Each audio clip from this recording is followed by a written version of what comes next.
Okay, welcome back to Metropolitan Grid. Doesn't look like Twitch is live. Giles, it is not live.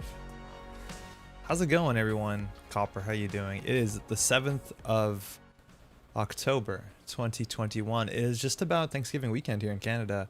So if y'all don't know, Twitch had some big security issues as of earlier this week, where it basically all of it got hacked and dumped on 4chan. You could just go look at all of the Twitch source code and then all like the financial details of streamers, and it was real weird.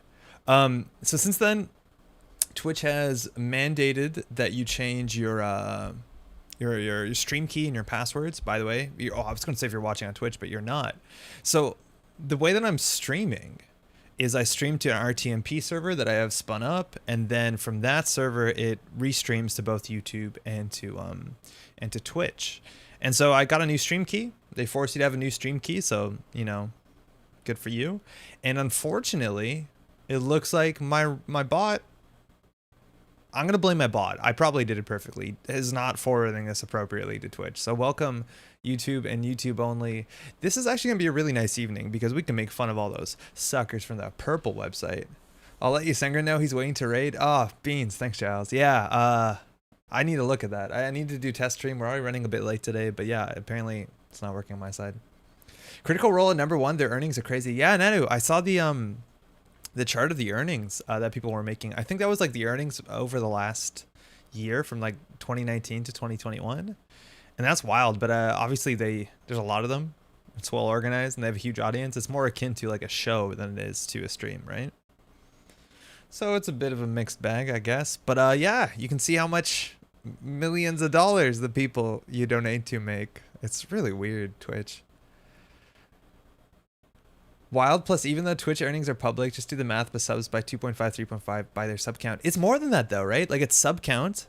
And so then every sub, if you sub with Amazon Prime, I believe the streamer gets half of that. If you sub outside of Amazon Prime, I think they get a higher cut than that, like maybe 60% or something. But on top of that, it's also like ad revenue. And of course, that's not even in the entirety of their revenue, right? Like they get played to do bounties if people are streaming certain games, advertisement deals, anything outside of streaming as well. Like that's just, I wouldn't say the tip of the iceberg, but it's like not at all everything or all the money that they're pulling in, which is wild. Has anyone looked at Metropolitan Grid's earnings? We lose money consistently on this channel. It's a mixture of, what are our costs actually? Okay, so our costs are, let's be transparent about this. I pay about $200 a year for music licensing. I'm lucky I've already, well, okay, equipment was already a cost, but that you can amortize that away, right? Cards? Not really. I don't buy a lot of cards recently. It's been like one purchase every year or so. We pay for our server that is currently not streaming to Twitch. That's like $7 a month. That's not bad.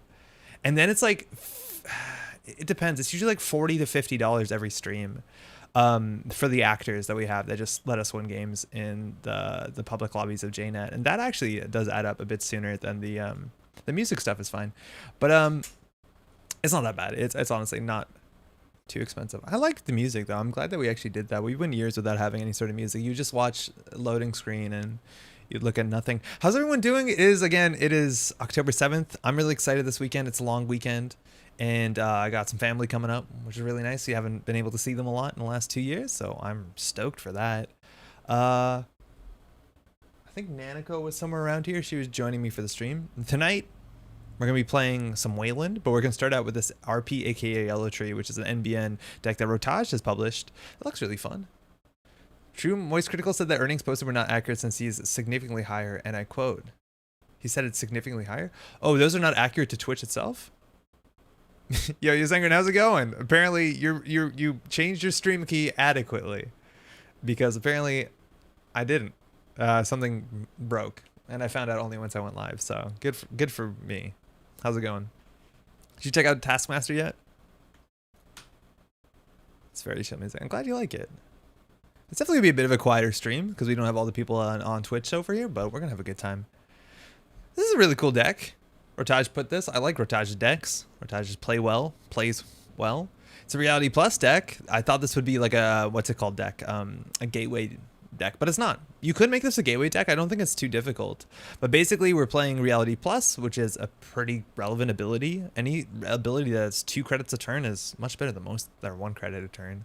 And we have some really fun inclusions. We talked about last week how some decks are replacing daily quests with Regolith mining license, and I'm a huge fan of that. I call that a breakthrough deck, and I don't think that's totally accurate. That's a bit, you know, aggrandizing. But like the idea that daily quests could be replaced pretty simply with Regolith mining license, and you generally have a less clumsy of a time. I think it's fantastic. I like this card a heck of a lot, and I do love 3 snares in an NBN deck. That's how you win. Let's just sometimes have you win. The sponsorships or higher tier subs. Oh, no way. I haven't yet. We'll check it out tomorrow. Yo, it's really good, Yusengrin. It's all on YouTube. Macaroni here, currently logged in as my daughter, apparently. No clips. Glad to have you. Welcome. Nova, it's really nice that you make it. Other things that are interesting, this deck has no active, like proactive tagging strategy. It doesn't have hard-hitting news. I think Rotage said he cut the only one that used to be in the deck or in this sort of deck shell. And so we're on a 2 exchange of information. And mind you, we have a lot of ways to tag. Not only do we have snares and we have Prisec, but we have Thoth. We have fun houses, and Thoth is actually comparable to fun house because a lot of times you'll res this for 5 credits. You always res it for 5 credits, really. And then they have to go through it, which is kind of nice.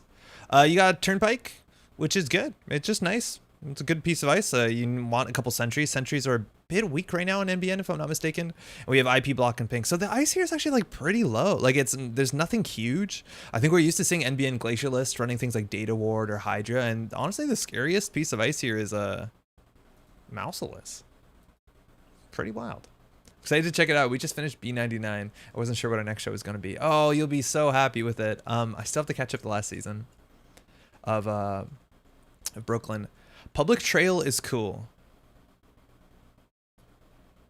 Yes, Public Trail is neat. Now this is actually really strong because we have the best single tag punishment in the whole game, which is exchange of information, and it's really relevant.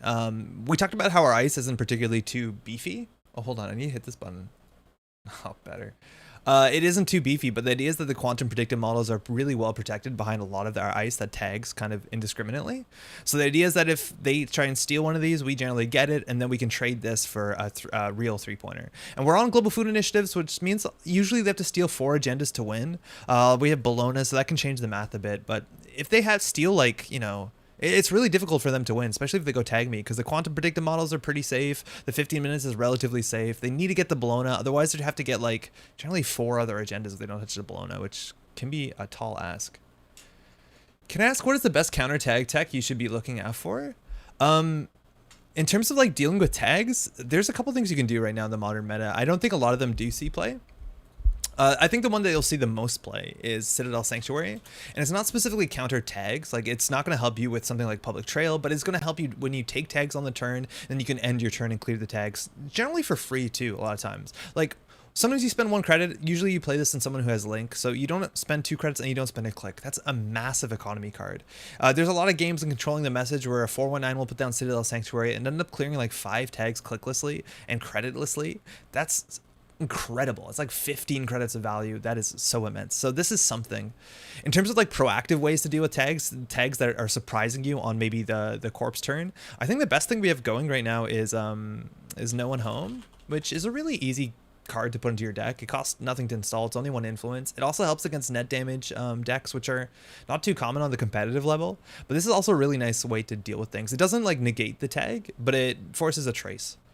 And Trace Zero, it means they can't like hard-hitting news you too easily. They would kind of need twice your money. Not that this deck has hard-hitting news, but this is an option. This lets you get through, in theory, this lets you get through Funhouse and steal a quantum predictive model without taking on tag. Another one which doesn't say the word tag on it is Hunting Grounds, which is actually used to be much more prevalent than it is now.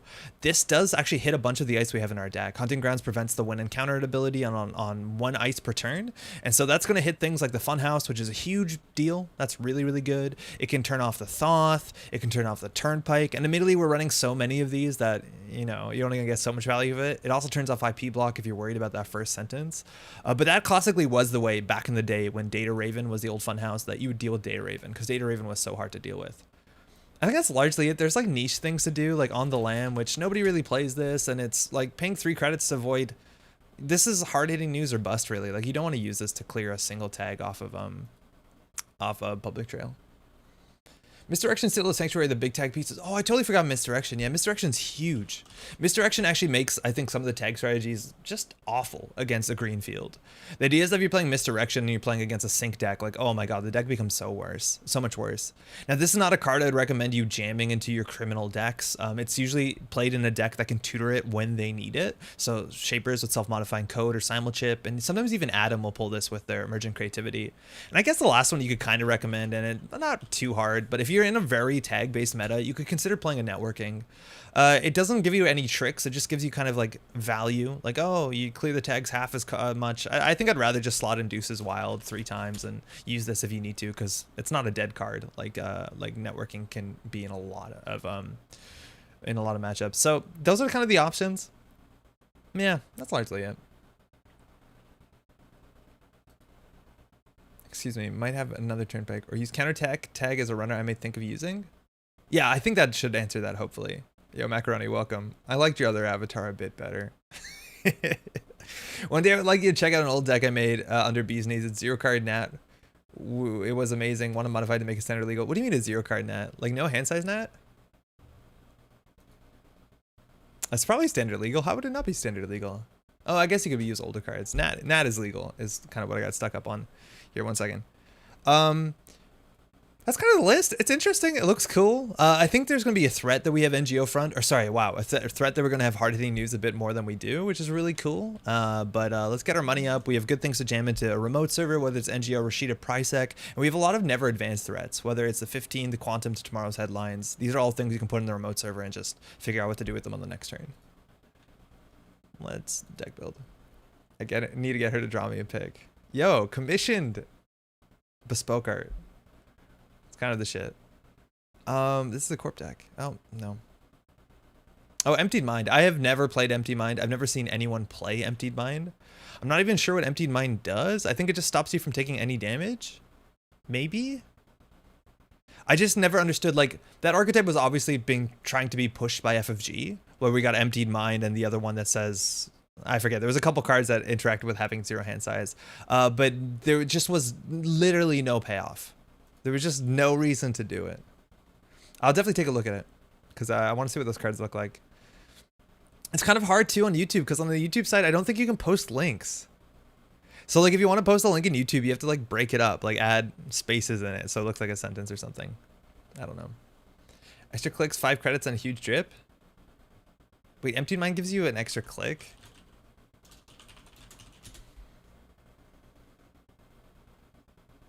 Okay, so this is the thing, right? Like if you have no cards in hand but 5 clicks, what are you spending your extra click on? Probably drawing a card, which kind of, you know, suggests where there could be issues with this card inherently, right? Like, oh, you have 5 clicks, but what do you do with it? Sure, you get an extra credit from Nat, but like, man, Nat compares really poorly to a lot of the other runners that give you a credit worth of value on top of not having to jump through a ridiculous hurdle. Things like, you know, Hoshiko or Lu even. Earthrise. Yeah, Earthrise is nice, but still, like, I think I'd rather play somebody with 5 cards in hand and options than 5 clicks and 2 cards. But again, I've never tried it. It just doesn't sound very good.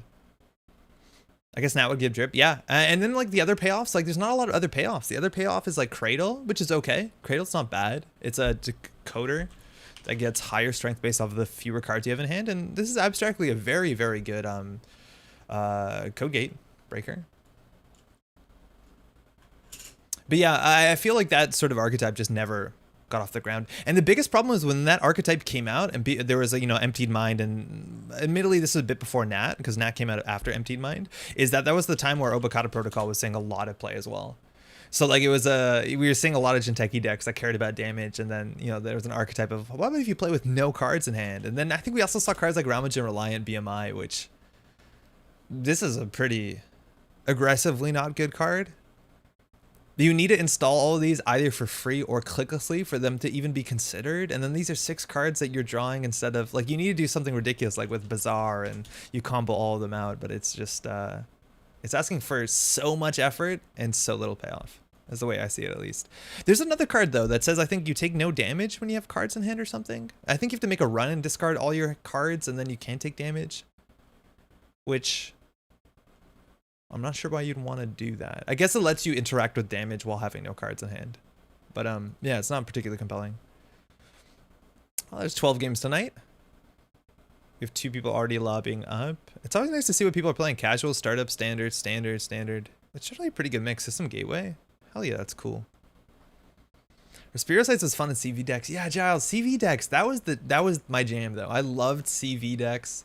CV is Clan Vengeance. And when I say I love these, I mean it's worth knowing that Clan Vengeance just saw play ubiquitously in all good Anarch decks for a while when Zero and Clan Vengeance were both a thing. Because every turn you would just hit the button, get a power counter on here, and draw 2 cards, gain a credit. And it was just amazing. It's just there's no reason not to do it. And then HQ, pressure, combo decks, all that stuff fell apart really hard.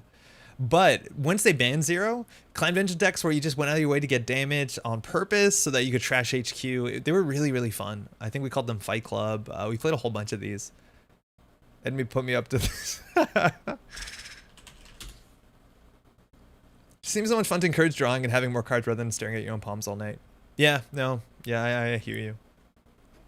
I really wish there was like, okay, admittedly I'm saying this because it's like flesh and blood, but I really wish that there was a Netrunner ID that was some way, I guess the closest we have is Max. Maybe the game falls apart if you do this, but it was like, okay, at the end of your turn, you can't keep any cards, but at the start of your turn, you draw 3 cards for free or 4 cards for free, whatever. That'd be really fun.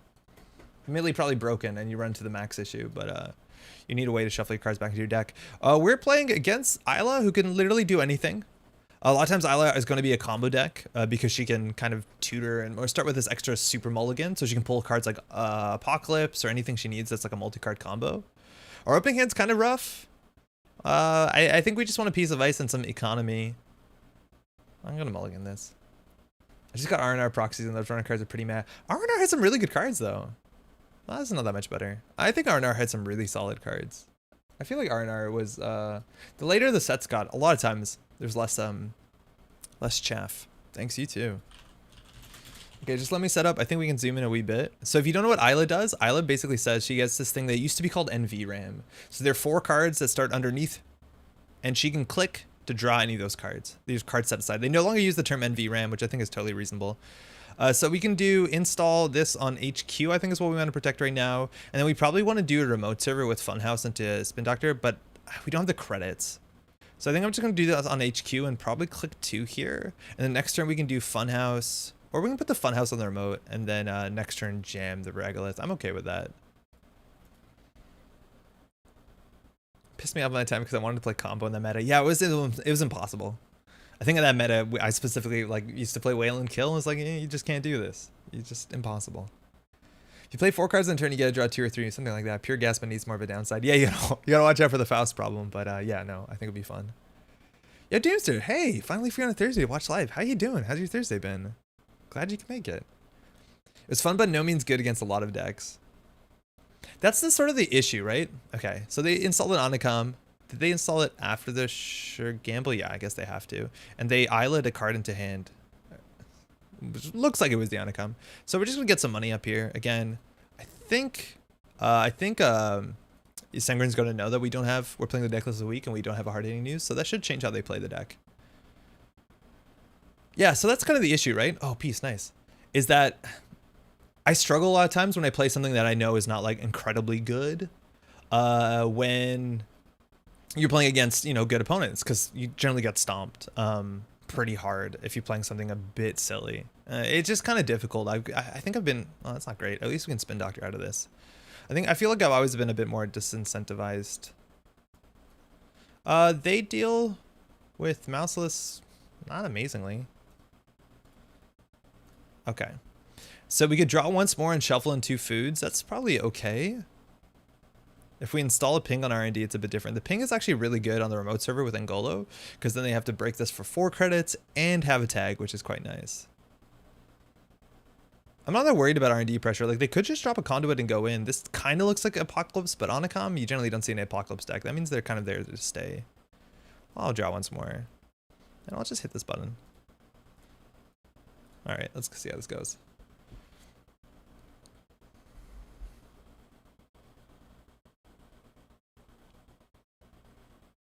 Wow, that's a 3rd Sure Gamble. Their money's really good. That's Rizeki and this SMC, so they probably have access to Misdirection as well. Interestingly enough, like, I don't know if they have a way to deal with the Funhouse. We might just want to hit this and like jam this after, but I'm feeling like if we want to do that, We probably want to install advanced events this so it looks a bit better and they consider running for it. So I think we can actually just put the ping on the remote server. I'm maybe with the SMC we're worried about conduit. Yeah, I think we can respect the conduit a bit. Admittedly, this is not going to stop them for too long. Like once they do get them to paperclip, like they're breaking this for 1 credit. So this is not a permanent solution. We do need something like a mouseless or a funhouse here in R&D to stop the like SMC into conduit into like lock at the top of the deck. Simon chip gets not access to anything. This is a really good trick. Not enough people do, but Shaper has generally access to clot. So I'm gonna do server 1 install advanced, and I'm gonna ask action because this deck has 15 minutes in it. So if they want to clot this, which I don't think they would, you should also do this on an NGO front. I think a lot of the times that you should ask install advanced against a Shaper. Do you want to do something? Because if somebody ever clots your NGO front, oh my god, is it good? Okay, they're going for the econ. So we're gonna have a long game. That's another thing about this deck is some of the agendas we have are not particularly compelling. Right, like none of the agendas are actively that good for us. If we had right now the 3-2, like if we could give them a tag and can't really do anything. Score that baloney, yeah. Okay. I think here we could do install advanced. It's probably fine. Or we can build a double funhouse server. It's kind of nice. I'm still worried that we can get conduited on R&D. But admittedly, if they do take a tag, we can draw 2 sometimes and get through this. I wish we had something here to jam, like a Rashida or I don't know if we should have played that. If we had a Rashida or yeah, mostly Rashida really.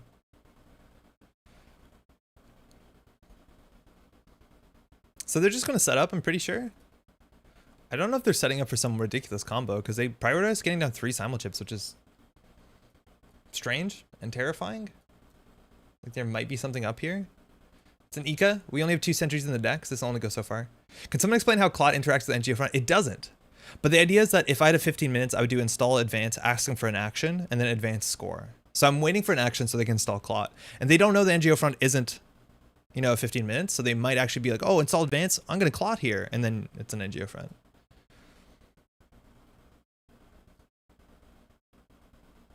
You know what I mean? I wish we drew Prisecs. The Sangren's deck is funny. Something weird's going to happen here. There's no way that this is 3 simul chips for... Now, we just seen nothing spicy so far. We have seen a Gauss in the bin, which is really good for simul chip, but I think our barriers... I guess IP block, it sort of matters. Yeah, Claudius, yeah, no, the Twitch stream, unfortunately, is a bit broken right now. It's a bit busted. We had to reset our stream key, and apparently I did not reset up the bot adequately, so we're only here on YouTube. Glad you can make it at least.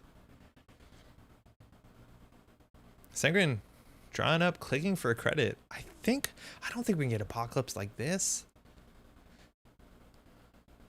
Are they gonna play, we've seen very little influence. I'm worried. Okay, that's scary. I'm worried they're gonna play something like Persephone. I just wish we were doing something.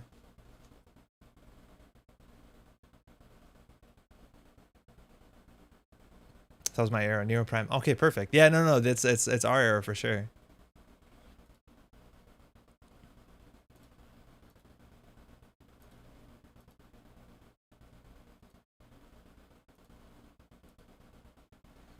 Oh wow, do we have a psychographics? I didn't realize we had a psychographics in the deck. Psychographics went from one of the most colorful arts in the revised core set to one of the least colorful arts. The VRcation click 1, so it's 2 clicks to draw 4. And they're literally doing nothing. What are they? Is he gonna black file us? What is this? I think he's gonna black file us. Compile, contaminate. Uh-oh. Uh-oh. Is that just for conduit?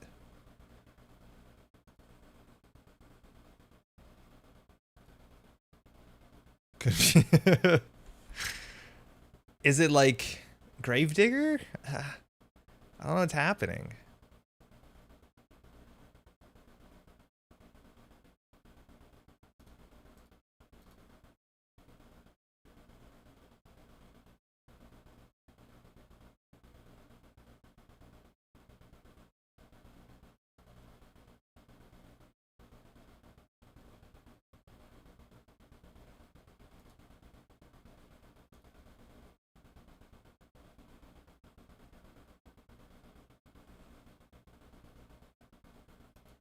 What are we throwing out here?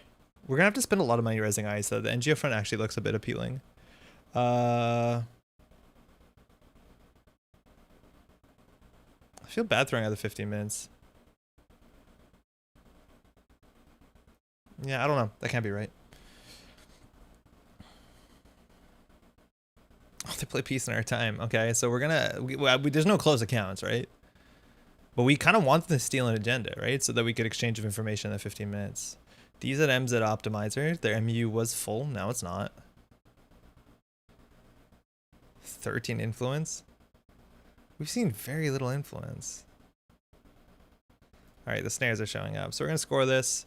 We can draw 2 or gain 2. I think we're just going to gain 2 so that on our turn we can trash Beth and install the 15 minutes. I don't want it to have 5 clicks. Just like the emptied mind. I can't have it.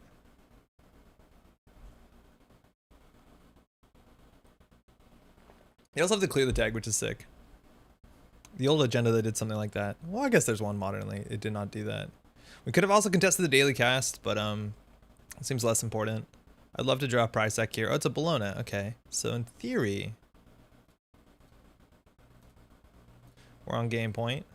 In theory, and if we steal that, we have a chance. Again, public trail is going to be pretty hard when they're on 30 credits. Is that the infamous air conditioner? Can you hear it, Truce? Or sorry, Gisibli tube. It moved up quickly. True says you have your own server. I do. Yeah, I do. How's it going, by the way? Can you hear the air conditioner? Yeah, I think you can. I feel like our settings are maybe a bit jacked. What are you worried about? I can't score this agenda out. It's kind of chugga chugga. I'm gonna turn it off actually. Give me 1 second.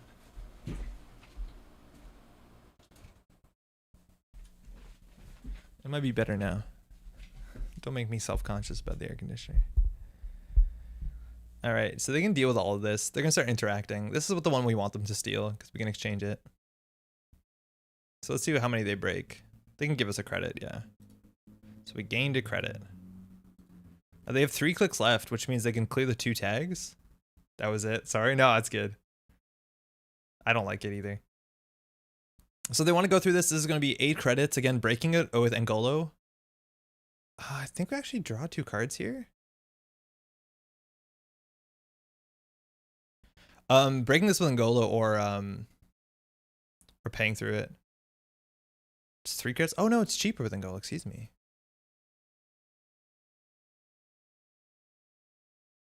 But yeah, we just spent 14 credits there. Madagascar penguin reference. I never seen Madagascar. So this is not that expensive for them. But they have to spend another 5, 6, 7, 8, 9 credits. They could actually consider, they don't want to float a tag at this point. I would love for this to be a Prisec. That's a Bologna. They need to steal that. And then they need to clear 2 tags. I don't think we saw misdirection, have we? No. And now there's so many things we can jam in the server that they have to consider running. The quantum predictives, we could score up to 6 points if we score every single quantum. So that's good. We have 17 credits. I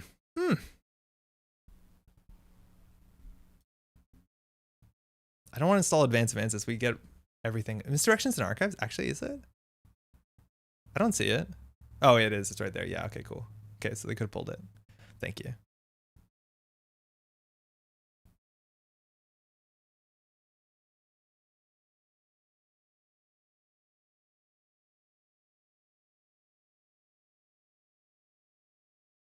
Eight credits, not a lot. They actually could consider pivoting here again. Generally, we res one of these ice for 3 credits.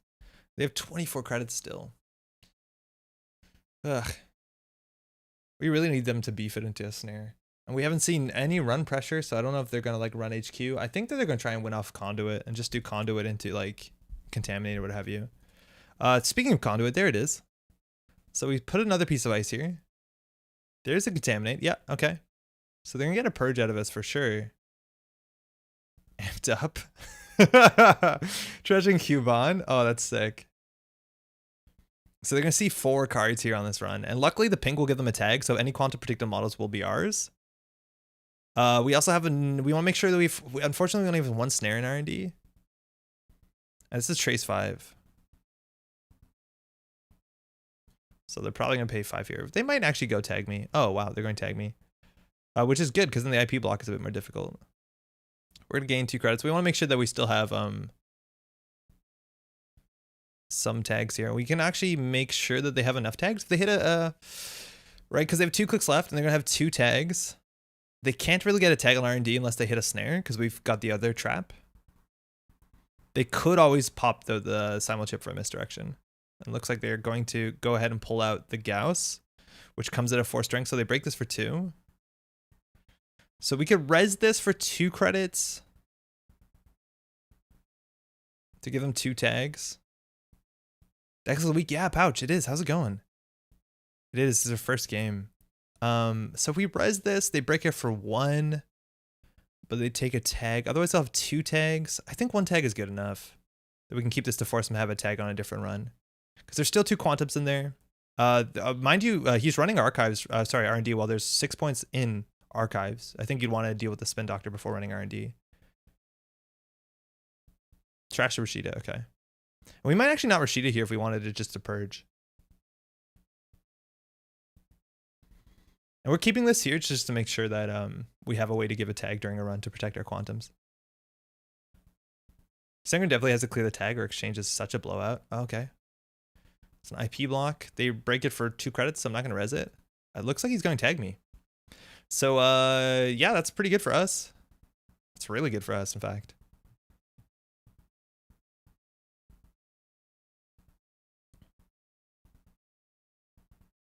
Net damage. Is he going to take the tag? No. Wow, we're getting credit. We actually need the money. But it looks like he's going to tag me, which is great because that means we definitely have an exchange of play. So we'll exchange to 15 minutes. Oh, I have to hit a button.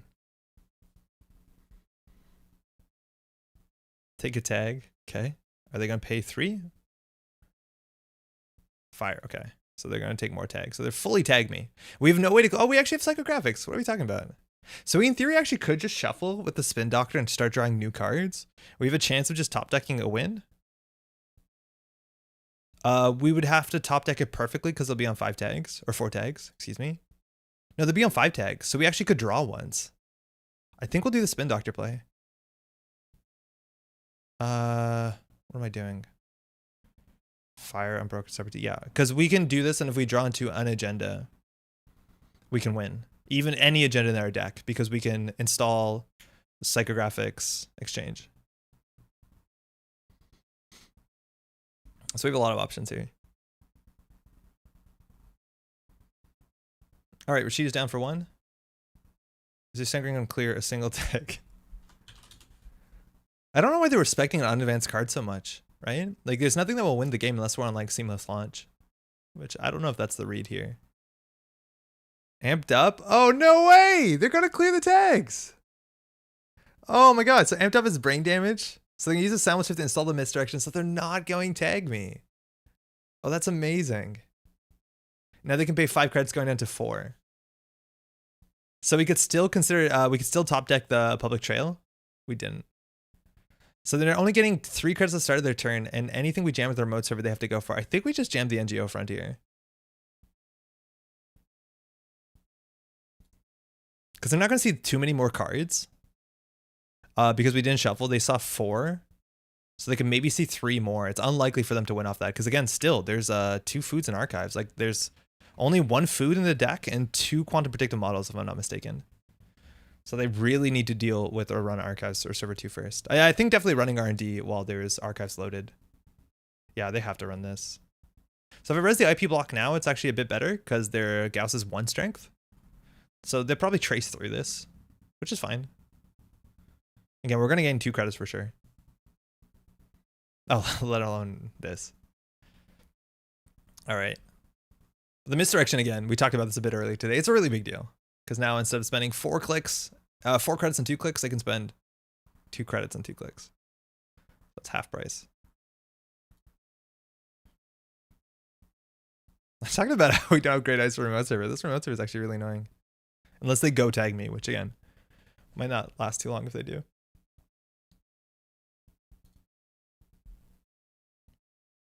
Fire all. All right. They only have, we'll gain 2 or we draw 2? I think we'll draw 2.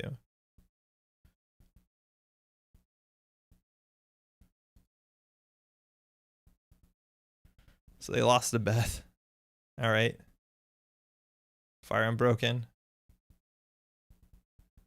Again, it's cheaper to deal with misdirection. Misdirection deals with servers so much cheaper than it is to break any of it.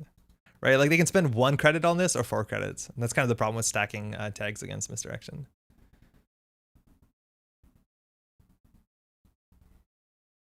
I gotta remember to pop this. I almost forgot.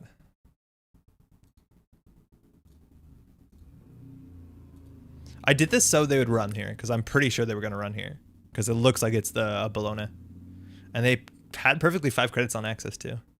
So if they want to clear 5 tags, it's gonna be 5 credits. So let's start the turn on 4 credits next turn. All right, they're doing it. Okay, so again, there's only still 2 agendas in the deck, and they're now going tag me. So they lose a credit on here, which is nice. And this is actually difficult for them to break. How are they going to break this? Like this, they can't trace through, so they actually have to... It's really expensive with this thing, isn't it? I guess they can simul-chip it in. Yeah, they're just going to simul-chip it back. So this breaks it now for 2. And I don't think we want to res the ping. If we had more Bolognas in our deck, we'd consider it. But I think they're going to be exactly at 4 credits anyways. We don't. We only have 1 Bologna in the list. If we had another Bologna, we'd res the ping. They actually died to Snare, which is fun. They're gonna see 2 new cards here. Oh, there you go. GG. Oh man, yeah, they're going really ham into our archives. There's 2 food. Maybe, yeah. I think you had a chance there. But you need to get the 2 foods in archives shuffled back in. Yeah, because there's only 3 more agendas in the deck. It's a global food. Like they literally can't win on R&D unless they shuffle that in.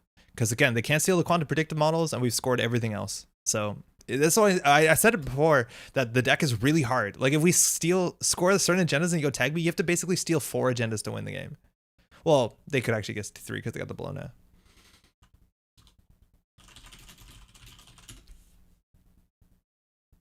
They got 92 credits, yeah, on our 55. But yeah, the deck looks like it's really aggressively contaminating. Cubon also is a really fun card. Man, this card's really cool. If they can't afford to res ice, you can kind of bounce off of it. It also just makes ice cheaper to run through. And sometimes you don't mind just pawning this to simul-chip to basically save 3 credits to set up your board state. I like this card a lot. I wish there was like, again, if Shaper gets more aggressive, which it looks like it can be.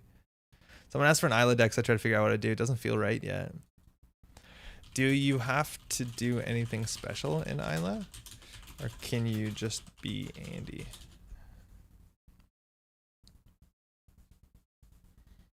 Because that's the thing, is like you can build a combo deck or you can just be Andy. So like the idea is that this deck doesn't need to, like, you know, I guess it helps because you have all these moving combo pieces, contaminates and amped up and stuff. Amped up is 3 influence. Wow.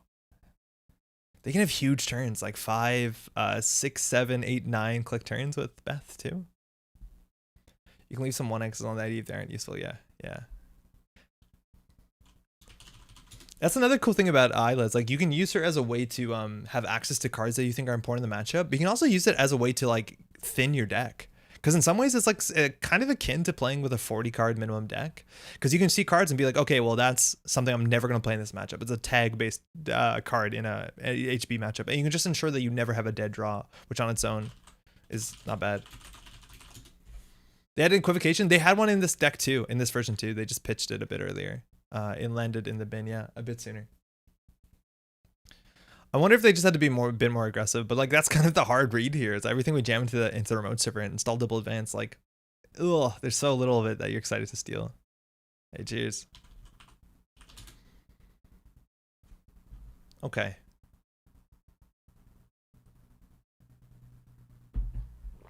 Let's do another one. We're a Corp.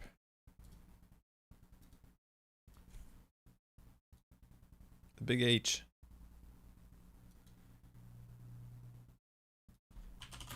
All right, it's Nat. Heck yeah. Good thing we got snares, huh? Thanks, you too. I wonder if this is the deck. I misplayed and forgot to reinstall the misdirection. Need to pounce on one ice, really. Equivocation, excuse me. Oh, cheers. Yeah, the equivocation, obviously, like you dig a lot deeper with. This is Nat. It's a 40 minimum, which is now no longer a unique thing. It used to be like the one thing to play Nat for it. But now we have, you know, Lou. But if you have 2 or fewer cards in hand, you get a credit. That's okay. Again, there's just so many IDs right now in the modern card pool that give you more than credible to value a turn. This gives you credit for doing nothing but limiting your options, as opposed to like, you know, Lou or Hoshiko, which I'm a bigger fan of, but I'm excited to see what this is. This hand's good enough, right? Like we have some damage, which can be really good if they're playing low hand size. This deck has 3 snares, which is a really big deal if they're holding 2 cards in hand. Ginevra, how's it going? All right. So I think we might just put the mouseless on R&D, and then we can do ping in the remote into Rashida and see what they have. Like they could boomerang this. They could, I don't know what else they could have. And we can res both of these ices because we get the 2 credits back off the tag, and both of these tag pretty actively. Ah, peace. Okay, cool. Cool. Sometimes these are combo decks that people just play 40 so that they can play like you Fear the Masses or stuff like that. So we have to respect that too. A lot of times. All right. Bets on what about what happens. So we talked about this. Emptied mind. When your turn begins, gain a click. You have no cards in your grip. So again, if they have no cards in our grip, we're pretty happy with that. And Earthrise Hotel is meant to like, you know, off put that. It's also worth noting or offset that. Oh no way. Because this came up earlier today. Another cool thing is when you have double triggers, like this triggers at the beginning, when your turn begins, gain a credit, and this is when your turn begins, draw 2 cards. You can choose the order of them. So Earthrise is not going to stop you from getting that unless you want it to for some reason. I'm playing it for a little while. I'm excited to see what it is. All right, so we could consider jamming a remote server against if they have no cards in hand. It's going to be awkward for them to deal with things like this. This is a pretty good way to score out. We have 13 credits to put this into a remote server. I think we always want the funhouse on the remote. And I think we're just going to put an IP block on R&D. And then we'll double events that next turn, maybe play the hedge fund, react to the board a bit. Do people play Nat just because of 40 deck size and rebirth into another IDs before Lou? I don't think people rebirth that actively. I think they did sometimes. But yeah, before Lou, if you wanted to play a 40, a lot of decks would play it. Well, not a lot, but some people would play it now without any intention of firing his ability even once. They just wanted the 40 deck minimum. And a lot of it was like combo decks like Fear the Masses. I don't think any of those decks really were dependent on having, what's it called? On having rebirth, but they could. Made mine with Rain whenever he came out. Okay. So I'm not going to boost 3, so they'll pay 3 here and they'll get through. They didn't, so they took a tag. So this is really weird, right? Because the options here, if you can pay 3 credits to clicklessly not take a tag, obviously that's amazing. Because you have a couple things going for you. Firstly, okay, now I don't know what's happening. Because firstly, it takes you a click and 2 credits to remove the tag. So that's basically 3 credits, right? You might as well just throw 3 credits on the spot and also get an access. So Liberated Cella, yeah, it can add agendas. Add Liberated to Scoria as an agenda worth 2 agenda points. The Corp may forfeit an agenda to prevent this. Now, I don't know what fake agendas they could be playing, like political graffiti. I don't know what else exists. And they have a Devil Charm, so it looks like they might be trashing some advice. But again, they only have 2 cards in hand, and they're top decking 2. So it's hard for them to make a plan to be like, oh, next turn I'm going to do this. Because again, next turn I don't think they know always what's happening. We'll just play money, I guess. Threaten hard hitting news. Page Piper crowdfunding Nat. Oh my god. BMI, Ramajan BMI. You start the game on like turn 2. You have like 20 cards on deck. His ability seems pretty bad. It is. It does because it is. It's just not a very like this is the sort of ability that would have been exciting if there were other cards that that interacted very favorably with having no cards in hand, and there's just very few of them. All right, so they're just gonna go through here. I'm okay with that. I wonder if they're going to APOC us. I don't think so. This seems like too much setup. And they also need to get 5 clicks somehow, which, oh yeah, if they have 5 clicks, but only if they have no cards in hand. So Yeah, if there's more payoff, I think it might be a bit more interesting, but there's just not that much payoff. Like if this was just something that was good that was happening on top of all the other good stuff, yeah, sign me up. They have no nat ability this turn. Like that's the funny thing is like Rozeki is gonna do more than their ability, which is, you know, just the unfortunate nature of what Rozeki is. So we'll score that. They like going R&D, so I'm gonna actually just value putting something on R&D. HQ here is kind of soft. Like they could steal the food. We're okay with that because it sets up an exchange of information.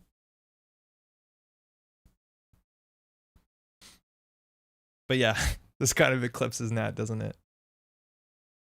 When your ability is just 1 credit a turn, yeah, you kind of have to look at like Trickster Taka and be like, okay, that's okay. Not every deck has to be massively competitive. That's the only issues. Like I don't know if it does anything massively unique. That's the thing. I always, if I want to play jank, I want to do something that's maybe not competitive but unique. Okay, the mouseless is going to connect, which is good. We can draw 2 cards here, which is a bit dodgy because we could draw multiple agendas. But again, there's very few agendas they can interact with. They'll have a tag, so they can't steal the kitties. They won't have 5 credits. They can't steal the Bologna. So this is going to go. I think we're going to draw 2 cards to try and bury that. 2 foods is a bit of a bummer, especially because we have Rashida there. Maybe I should consider that a bit better. They stole food. That's okay. We have exchange. They still have to clear the tag. We'll still Rashida here, and probably because they have no breakers in sight. It looks like they lost the Cradle, which is one of the payoff cards of having low hand size, which actually in theory if they have no hand deals with mouseless really well. So they did lose that. But yeah, we'll probably just jam the food behind a ping and a funhouse. I think that might just be good enough. A turning wheel. Okay, well, at least that's a resource.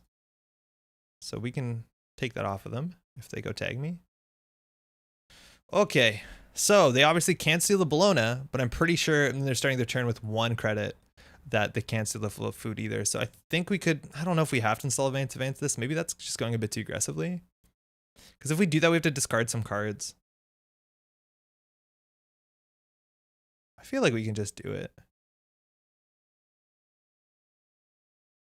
Like, we'll discard some cards. We'll get rid of one of these. We'll get rid of a Funhouse. Funhouse just falls apart if they go tag me, and it looks like their economy is struggling, so they might have to. And then at that point, the Funhouse is okay, but I don't think it's that much better than any of the other ice we have.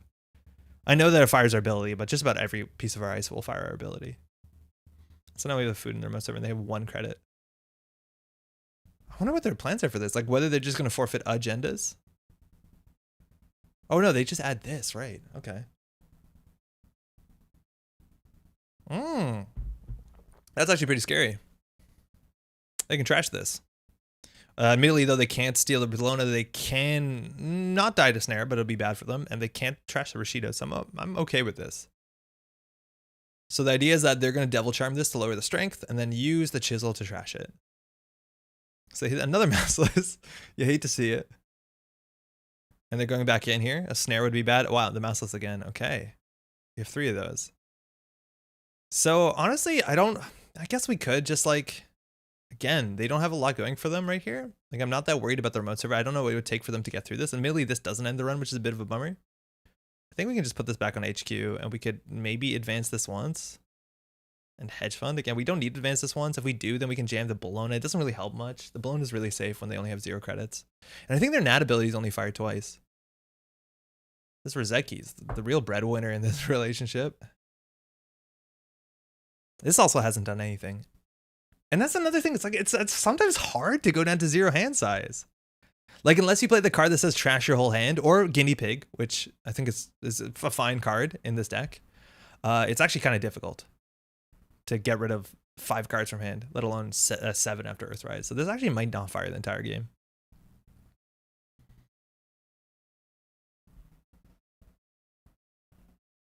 All right, they throw out an Overclock and a Devil Charm. We're just going to head and score this.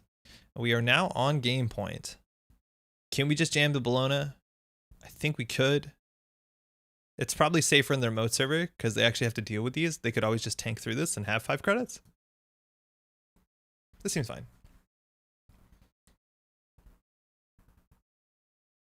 Okay. Okay. 4. There's a Patchwork. That's a nice way to get cards out of hand. It works really well with Nat. I never really considered how this could easily be Nat's console. Less cards in hand. More installs. 2 naked snares. I love him in HQ because this runner seems to be valuing. Ooh, artist, cool. It's probably a bit late in the game to get value from this. They did install with patchwork though, so that is a bit better. I think we're gonna just install this to draw 2. I'd love to get another piece of ice on here. I guess then we can't double advance. I'm just gonna double advance this. And I'll just put this out here. If they run it, they're not running the server that's gonna win us the game. And if they run this, they might not have the time to get the Rashida. So hopefully we can like hit the Rashida button and draw into an exchange of information and a public trail. So I don't know. This DECKLISTS write-up called for it. In the other matchup, I was considering putting a naked snare down. I see Twitch is broken. Yeah, Diogen, it is. It is very much broken. How's it going? I did not reestablish it appropriately, and I did it way too late to test. And so I went live assuming it was going to work, and it didn't work. So I need to figure that out. Also, it's worth noting, we were meant to have Pat today, but Pat will be here maybe next week. He couldn't make it this week.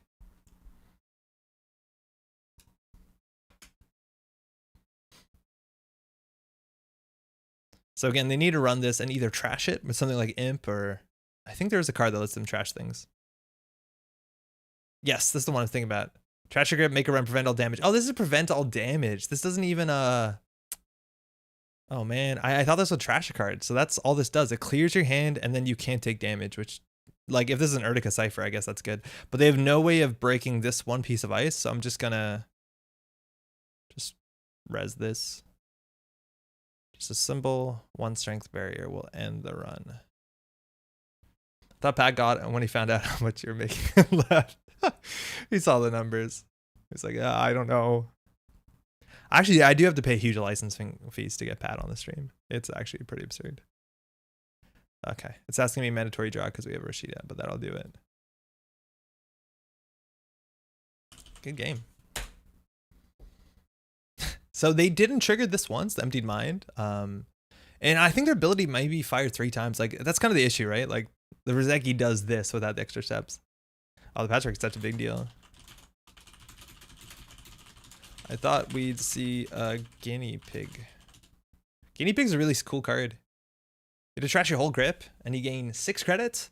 Now, mind you, if you have a very small grip, that's not a huge huge cost. On top of that, like with patchwork, sometimes you can make it even cheaper. To some extent, maybe patchwork also makes less sense in this deck, because if you only draw 2 cards on your turn with Earthrise Hotel, and then you have to trash one to pay the other one. Again, we're playing Flesh and Blood here. We have to pitch a card to play a card. Like, you have way fewer cards. They do have 3 though. I wonder what the Breaker Suite is, because we only saw the Cradle, which I think is the one program we would definitely guess. Would that let you steal Obokata? No.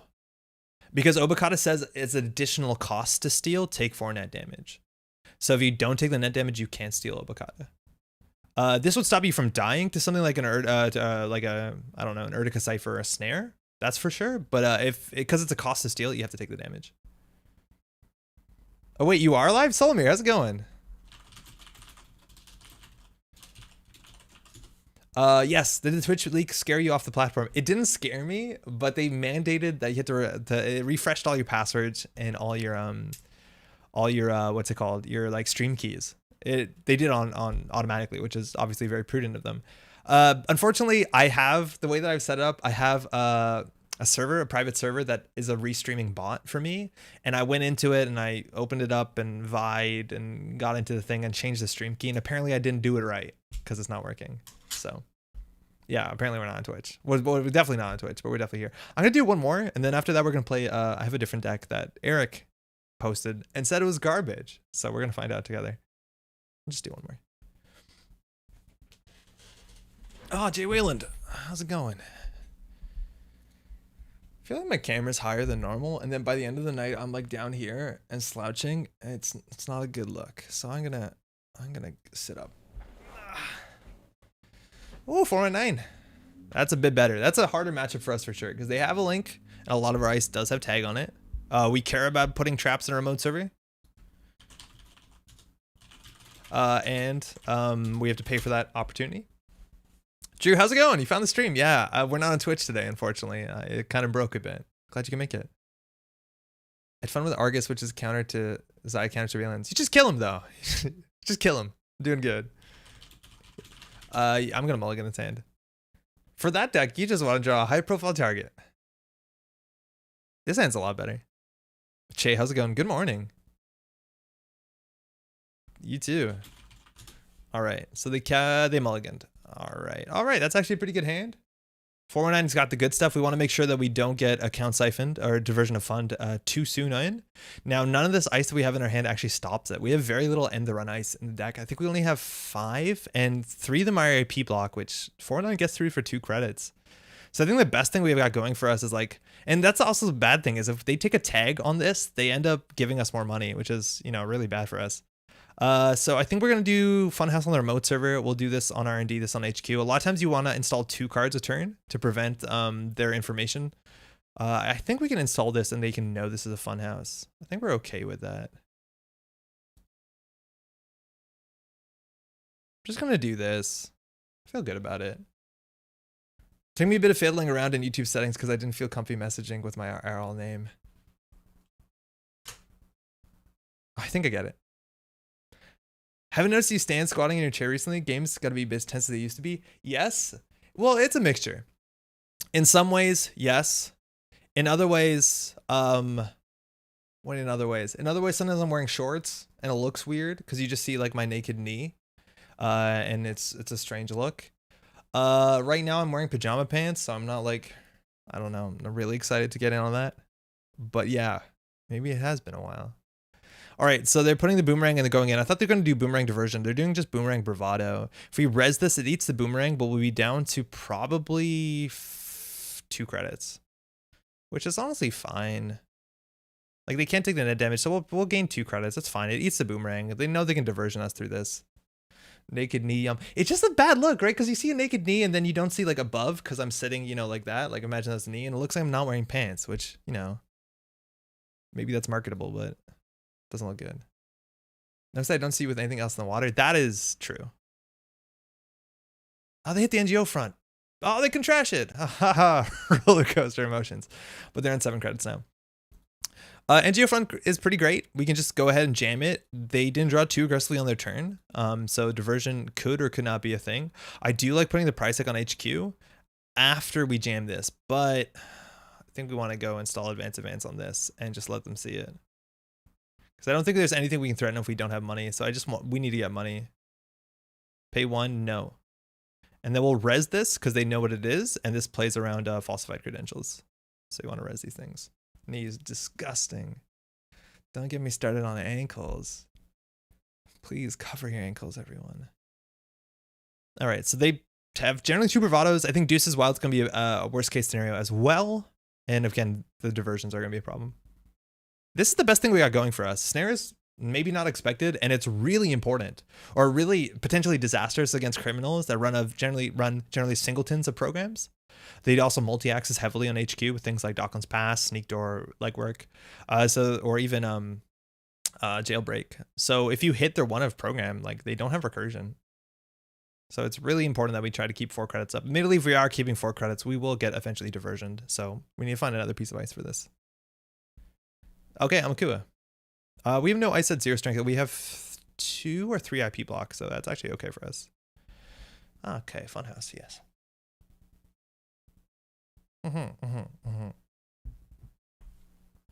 All right, so we're not doing anything too quickly. I think I'm going to put one of these on archives, which feels terrible because it's 5 credits to end the run. I'm not going to do that in retrospect. We could install one of these. I think we want to put this on HQ. We have to start paying for expose. I think clicking for credits here is like really obnoxious. I think we're just gonna click 2. Again, 5 counters, 4 counters, 3 counters. Like, it's gonna take them a while. And we are threatening any ice now. We can actually threaten Hydra because we have technically access to 10 credits. But they can diversion us right here and force us to get the tag, and then, you know, it's a bit awkward. That's an Earthrise Hotel. They did that before drawing, which, you know, you want to draw first, give yourself as many options. And that's a quantum predictive model, which if they, specifically they know what this is, if they end up inside jobbing this, they won't end up taking the tag, and the QPM will be not great. We also could install 2, but I have no doubt they'll start exposing things if they need to. So are we going to get, what's our plan here? I don't know what our plan is. I think we install this on HQ. Install this on remote, click for credit.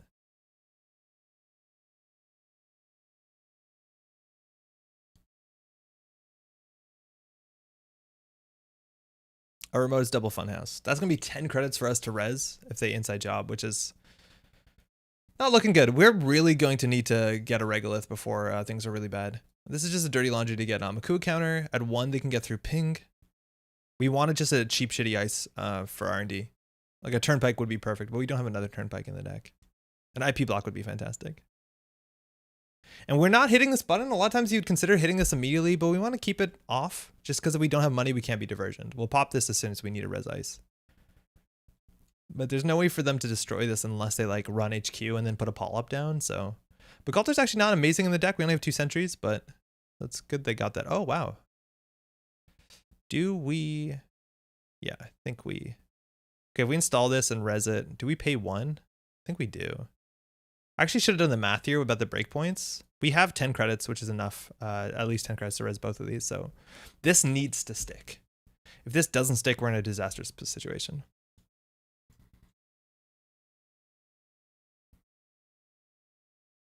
And it's really hard for them to not like, again, we res one of these for 3 credits if they go through it. So this is only 8 credits. We have 4 left. That's still a snare. Wait, 3 credits left? Math. Yeah, it's definitely a tricky matchup. I want to get this installed in HQ. That's a Miss Bones. It looks like they're going to go for it. Miss Bones only installed cards. But it lets them deal with this for free, which is nice. On its own, like we paid, I guess because of the exposed, it's a bit different. Oh, they do inside job here. I'm going to give them everything. Continue.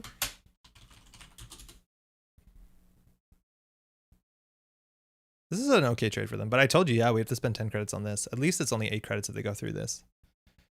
And they'll have to take a 10, well, not necessarily. They could go to 1 credit, which seems bad. Yeah, they're just gonna jack out, so hey, we got this. We only have 1 credit, so they can slam HQ or R&D. Luckily, we're gonna be able to get 9 credits next turn. And there's a no one home. Woo, that's gonna be really interesting. Our money now really matters. Oh, actually, we could consider not hitting this button over and over again. But I think next turn we wanna jam these 2. Because now we can be diversioned. We're a bit soft to diversion. So a lot of times you don't want to take the money if you don't need it. And we only needed about, I guess, 7 credits. That's a bit. How much is this to break? 3 strength, so 1, 2, 3. So it's 2 credits to get through. All right, Rizeki. It's only turn 6, so not that we're a particularly fast deck, but you'll love to see it. And they're going to get up to 2 strength on their Amakua, and they're going to mutual favor down a paperclip, a unity. Okay, so they'll get through these for 2 credits eventually. And paperclip's now in the bin. Okay, a lot of people put this down. They put the upgrade into the agenda. We're going to do the opposite. We're going to do server 1. Yes. Do the upgrade. And then the turnpike's not amazing. I'm going to put this on archives because I have intentions to purge at some point in the game. Because we can't just let this keep going higher, and we want to make sure that no server is easy for them to run. This is the weakest server. Admittedly, it's only 2 credits for them to get an access and Amakua token, which is going to be a problem. There's a class act. Okay. All right. They have a lot of cards in hand. Probably now another bravado, so it's a bit easier for them to charge the remote. I think we're going to double advance the quantum predictor model.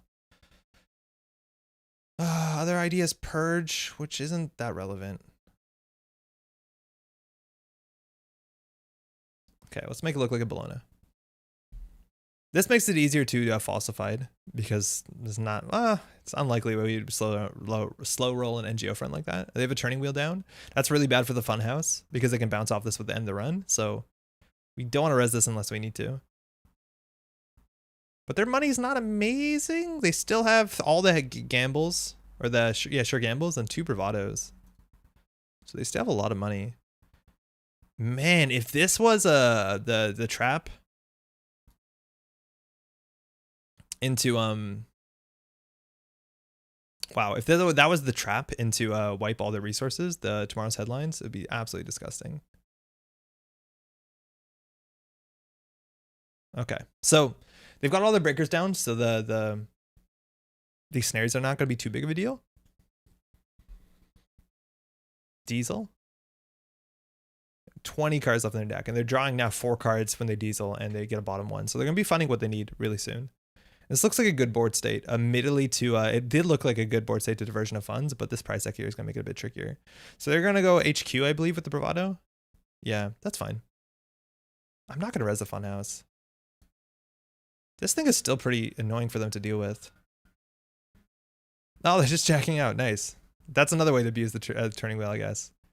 We haven't seen a spin doctor yet, so they're going to pressure HQ here because we're likely going to have a lot of agendas. Yeah, that's the bad thing to happen. That is the bad thing.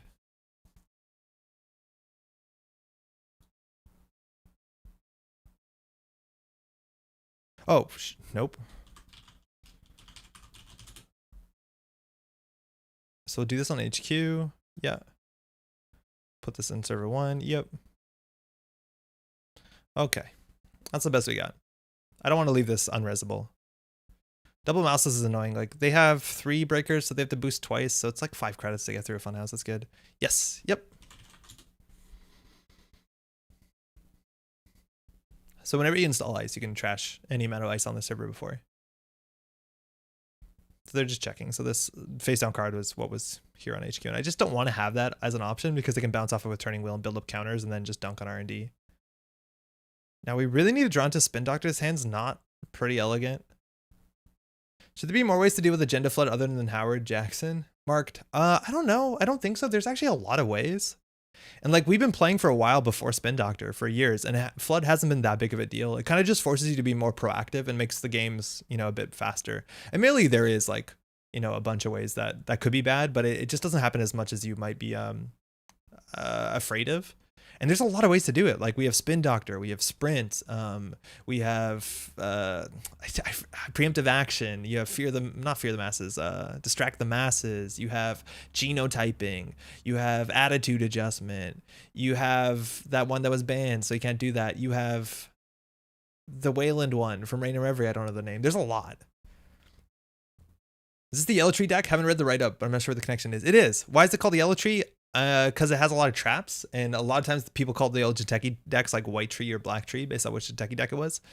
They're divergent and funding us. That's really brave into what could be a Crisium, but they might know they're on the deck list of the week that doesn't run a Crisium, because this is a really bad play into the Crisium. If we res the mouseless, we'll be on 6 credits. Sorry, on 7. 7, 8, 9. Yeah, and then we'll go down to 2, which seems bad. So I think we're just not going to res it.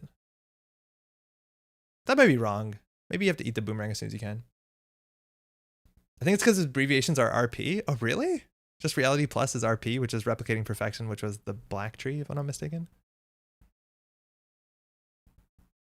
Snare could be the other reason. Yeah, I think it might be Snare and Prisecs. Like, and it just might have enough traps for it to be scary. And merely also with the diversion funds, they're not accessing the Prisecs. This is like, they must know the deck, because you never diversion of funds into an upgrade. That's just nutty. The runner's acting.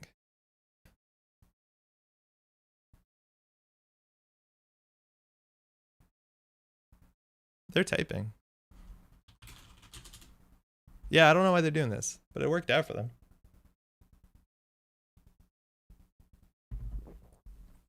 And because they're not accessing cards, they're not going to access the price tag. They're just going to put it on 6 credits, which is not a lot of money. Somebody did it to me IRL a few days ago. They did what? They diversioned into Crisium. Now they have 15 credits, which is a problem. It's the second diversion is going to be a problem because we're going to be on perfectly 5 credits. Yeah, this is us playing really poorly, but I don't know how else we play this. I wouldn't expect to see Crisium in this deck. Why not? It's 1 influence, Ezzy.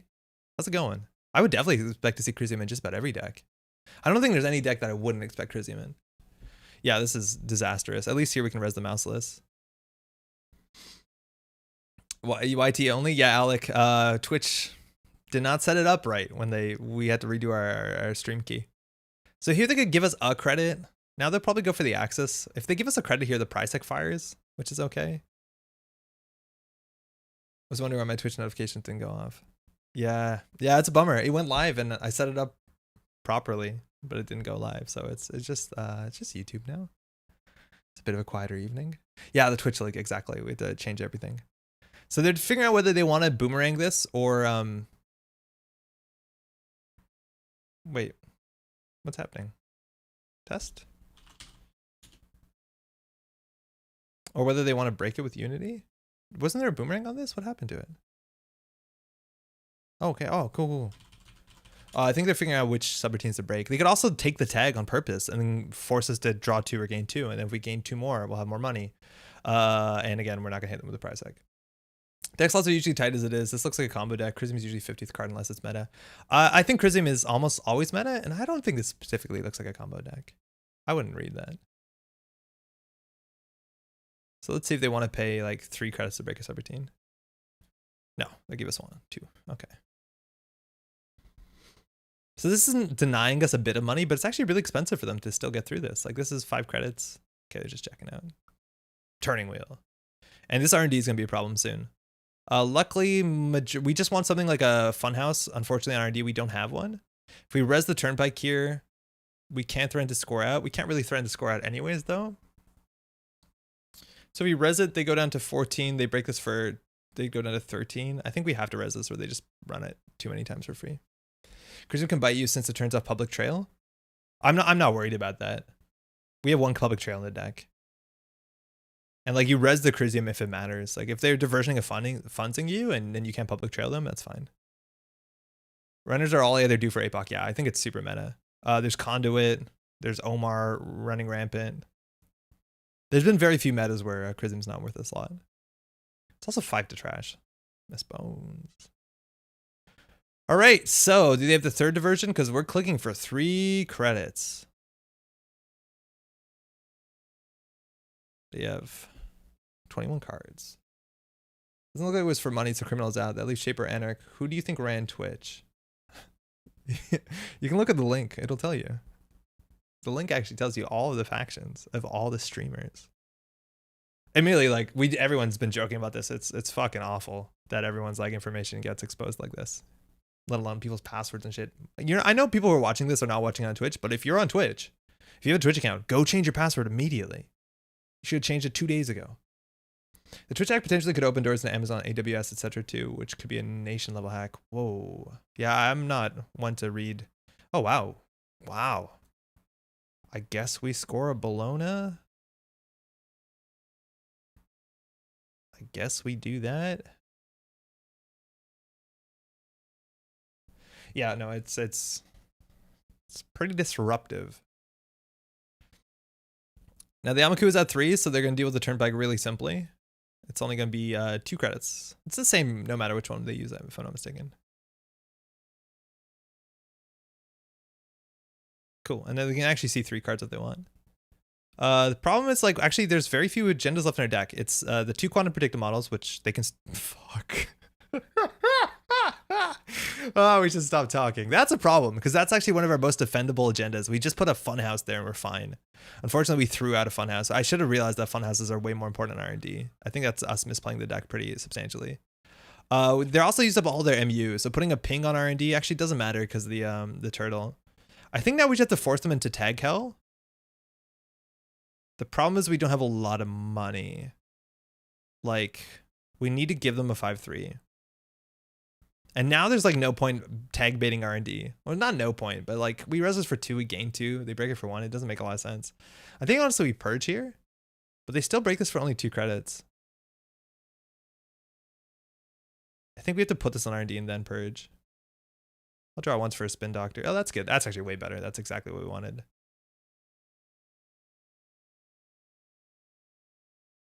Cool.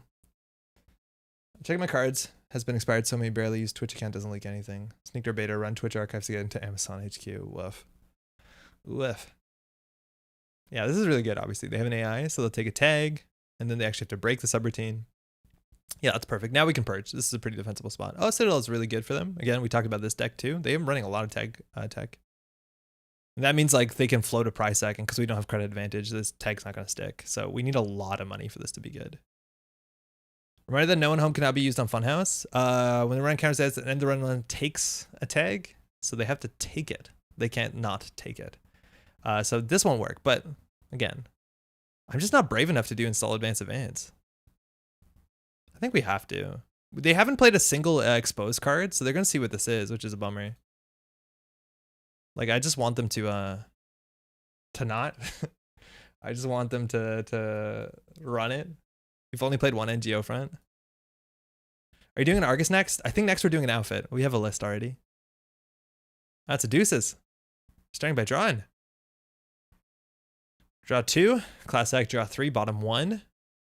what are we looking at? We've seen three sure gambles. We've seen 2 dirty laundries. We've seen 2 bravados. It could be the final diversion, which would definitely buy them a turn. The diversion would be actually really bad. They expose an IP block in R&D. And we can't spend that much money. Okay, so they're going in here. Want to use today's corporations and make homebrew Netrunner identities? Which corporation do you think is the most deserving Netrunner identity? I think almost all of them. Oh man, Amaku is at 4 now. That's really good. Gain 2 or draw 2? That's close. I think it has to be gain 2. But now, like, we need to get a public trail immediately. The fact that they break this for like pennies is a problem. Because they're exactly 4 strength. I think we should have saw that coming. I just don't want to play slower against this, but maybe you have to grind it out and hope that they just go too hard into R&D, because they should just camp the remote server. I'm surprised they haven't played any exposed cards. Now they are going to take the agenda, and they're going to take 3 tags. Which, they have time to clear 3 tags. So we'd have to like top deck into a public trail really soon. Like specifically with a spin doctor.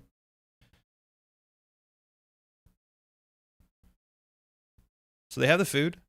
Prisecs will hit a... They can prevent the damage by trashing their whole hand. They lost the daily casts. They can trash this for free too. They definitely should. There's a Miss Bones getting her value. They have 3 tags. Again, they could just clear 2 of them. They don't have to clear the last one because they have the credit lead. And then we still can't public trail them. Oh, wow. We really can't public trail them. Yeah, I don't think we have a chance here. We can jam another food and then they wouldn't win. Oh man, they need to beef it into a snare so bad. That's our only option. And we just don't, we have slightly not enough money. Oh, we should have purged there. We'll purge next. I don't want to click to 5. We're going to get diversion. What are you doing, Andre? Ah! This is bad. Yeah, we really need them to beef it into snares.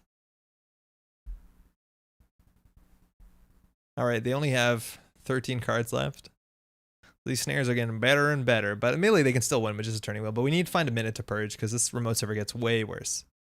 Is it way worse? They have 3 installed icebreakers. They have to boost. No, it's not that much worse.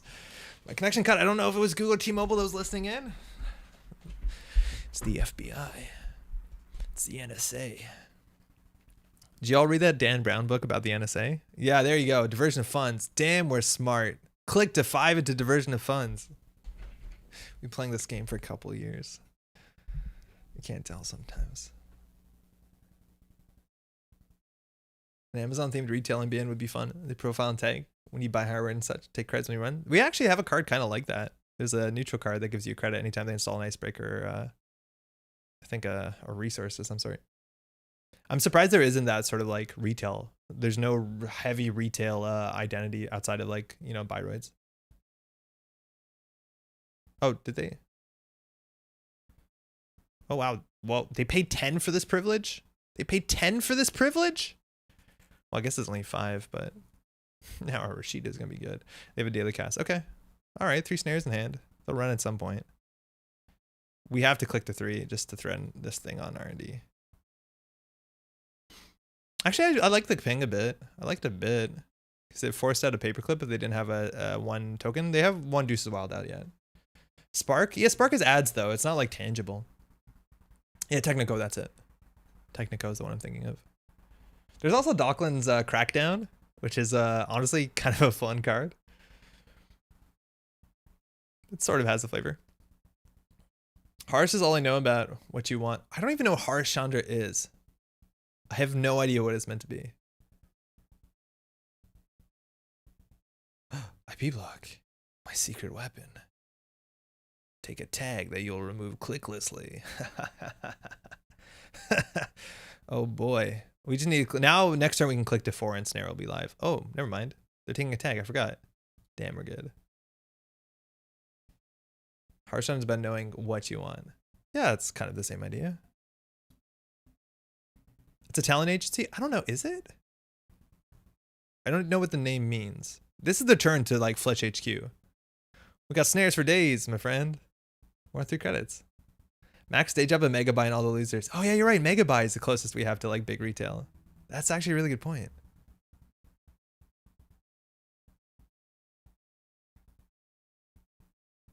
Will they legwork us? Will they legwork us?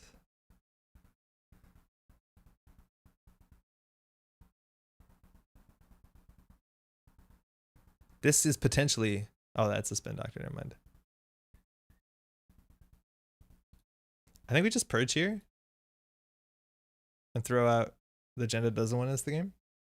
I assume ent means entertainment. Oh, is that harsh Chandra ent? Yeah, because ent does mean entertainment. Oh, I think it's Reality 3D, isn't it? Because that's the same set that has the Reality 3D stuff, like the dancers in the virtual space. Maybe I'm making that up. They click for 3 credits. They understand that they can play it slow as heck. And they're right. They are correct.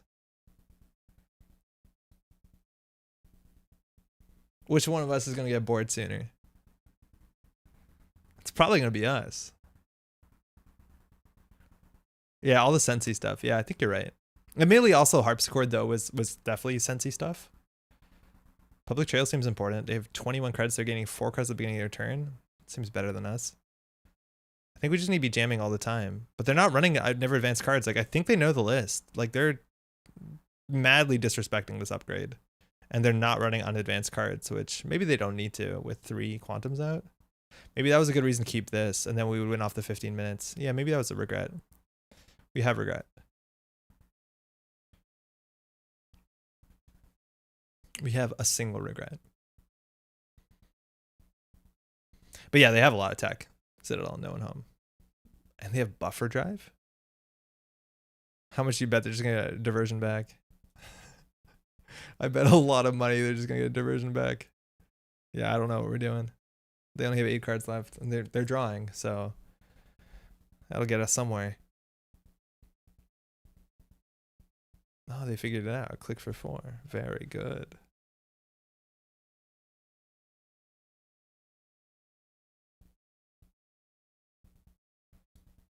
I don't know if we shuffle back in the agenda. Maybe we do. Yeah, I just don't want to draw 2 cards here. An agenda and a snare.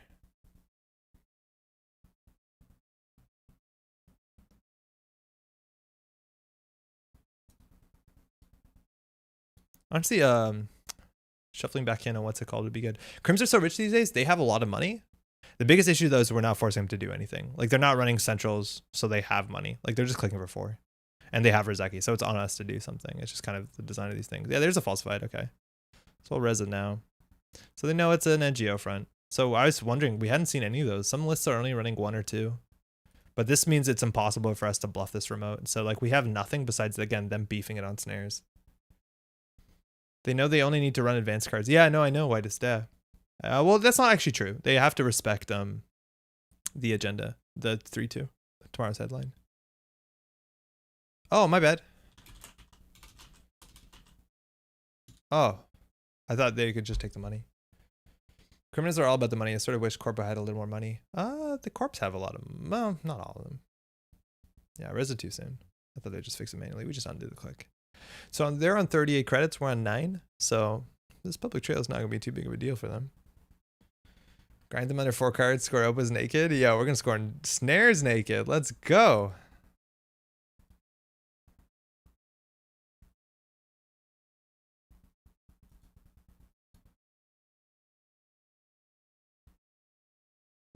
Okay, now they have to run out advanced cards. And it's only for the singleton 3-2. So what we can do is set up like a hell remote, like set up the next 2 Prisecs and then put the 3-2 back on top of it. Like that is our option. Admittedly, we are going to run out of cards eventually. We threw out 1 spin doctor. Res IP block. It's a really nice res here. The only way they can do is install the paperclip, which means they have to trash a card, which at this point, if that's a Rizeki, we're okay with it. It was an Amakua. That makes way more sense. But now they're going in. Let's see how far. 35 credits can go. It can go pretty far. We have no more Bolognas. Gain 2 or draw 2? Honestly, I think we just gain 2. I just don't know how credit differential works because public trail, they'll always be able to pay it off. We don't need a credit differential. We just need a modicum of credits. We have 1 snare in there. Oh man, they have to hit the snare. If they hit the snare. I'm not sure. They run encounters when you encounter? Yeah, I guess not. Because their encounter ability should fire first. There's a like whenever versus when thing. I don't understand the difference. This works like this, right? You can just clear it. Yeah, I'm not sure. No, I think you're forced to because you have to encounter. I don't know how this works. Yeah, no, maybe you can just clear it. I know that there's some priority triggers between like when, I don't know. Yeah, for you can, yeah, yep.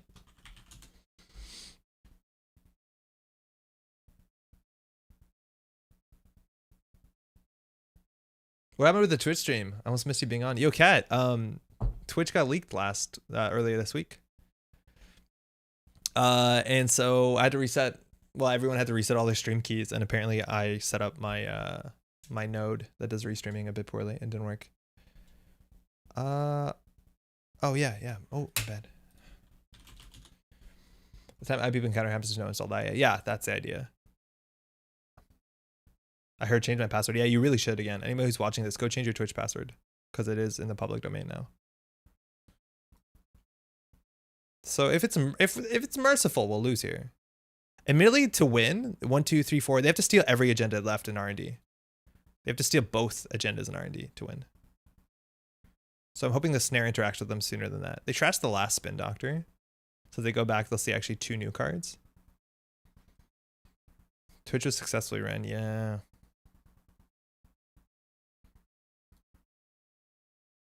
I don't want to install the Rashida. But I will. Because they might consider running. I don't think they will. And I don't know what they're going to do with this buffer drive.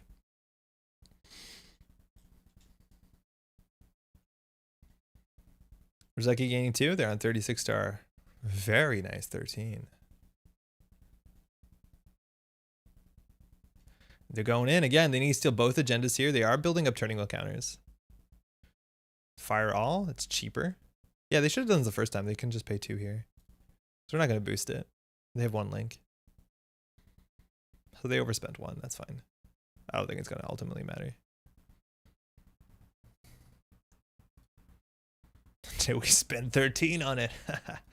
No, it would be bad. So they lose 1. So this is 2. This is 2. And they're seeing 2 cards here. Okay, let's go. Big ol' Snare. They trashed the Prisec. We need it. Oh, this is tomorrow's headline. Okay, shit. So now there's only 1 agenda left in R&D. Draw 2, gain 2. They're not running this? Because now they don't need to. I think the only way you could have won is putting the Snares back to R&D and then accessing 2 of them. I think you're right, Ezzy. I'm surprised they respect... Like, I think they know this is a Snare list and they're respecting this and not going for single accesses, but they have to access 2 Snares in a row, and I don't think that's going to happen. And there's no way for us to get these back in. Like, I think they know the list because they're playing perfectly around it. Like, again, upgrade on our HQ, that doesn't make any sense to me. I'm not going to pop the Rashida because we're going to lose sooner. Whoa is the next card. Okay, well... We're just going to do this, and they know what this is. They'll expose it and or run it, and then the game's over. We don't have anything else. That meme, you better start believing in cyberpunk dystopias. You're in one? That's how it slowly happens. Yeah, there you go. They expose it. So yeah, we have no game. We need an unfair upgrade or something. I'm just going to hit the concede button. It's faster.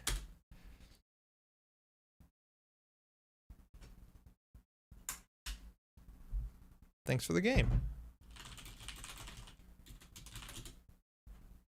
Yeah, putting these back in I think is our only shot, but then they have to double access into both of them. Again, a single Snare would be fine. Maybe they respect it, but again, they can do nothing. Like, they don't have to run R&D. They can click for 4 and just camp with Falsified and we'd lose.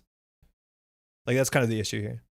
And I don't know how we can make this remote that much better. Like, if we're not that aggressive, they're going to have 35 credits and gain 2 every turn, so catch you around. That's just going to happen. That's kind of the issue with the Rizeki. It puts you on the clock.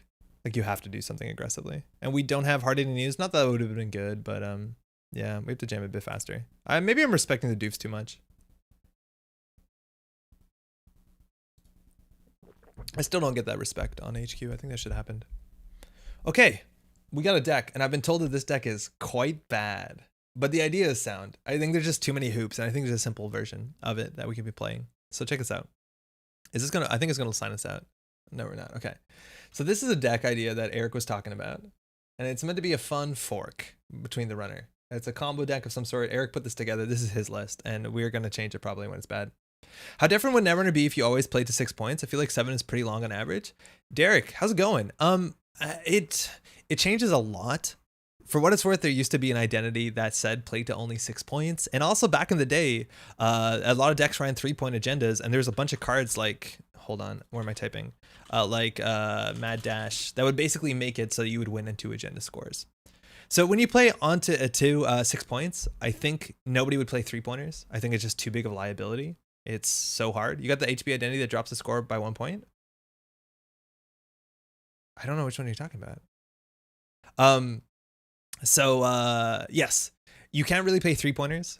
There's a lot of decks right now that like it only changes certain decks. It basically, if you're playing to 6 points, I think every deck would just be running 2-pointers and 1-pointers, and 3-pointers are just too big of a liability. So it's, in those decks, you still have to steal 3 agendas, which is not too different than some decks that are actually running real 3-pointers. So it might not have that big of a change on it. Besides, it would be like higher variance. Like it would be way higher variance. Like there's a chance that you can just like install Stargate, turn 1, run R&D, mill a 3-pointer, get a 3-pointer. Like I don't think it would be good. I think it would actually be quite bad. I think it would just mean nobody plays 3-pointers, and then you still play to 3 agendas, steals largely. It was Jinteki, yeah. It was Jinteki if you're talking about Harmony Medtech, which means you win on 6 instead of 7. Yeah. Deck with government takeover, yeah, it's banned. But yeah, you could just run government takeover and win. So I don't think it would be good. I really don't think it would be a good thing, because the only 3-pointer that'd be playable is food, and then everyone would want to play food because it's such a big deal that you can play food and they still need to steal 3 agendas. Sets, no respect for the board? None whatsoever. I was trying to put a board together deck the other day, but yeah, no. Okay, we become a board meta, it'd be fun. You used to play to 6 in drafts and it just doesn't work as well. Yeah, it's just a bit more volatile. Any alternate ideas? I want to make the game a bit faster. Yeah, well, what you can do is just play, I don't know if how does it work out? If you just play a smaller deck, is it faster? Excuse me. Like if you play like the teaching decks, is it quicker? I think you can also just like, if you want to play faster, you can play like literally a faster deck, and you can have your opponent play literally a faster deck. Like don't play Acme Glacier, right? Like you can play some more aggressive stuff, like Sports Metal, if you haven't seen enough of it. Yeah, Cat just wrote play Sports Metal. That's true. Titan, stuff like that, it's like super fast. I don't know what you could do to change the rules to make it faster. Maybe everyone could start on 10 credits, but maybe that's just kind of wild. Maybe, I don't know if increasing hand size changes the speed. I reckon it doesn't really. But you could, like in the teaching decks in System Gateway, right? Like you play to only 6 agendas, but you play with the set agendas they give you so that it's not busted, right? Like so that you have to play 3-pointers and 2-pointers. So you still have to steal, I don't know, a couple agendas.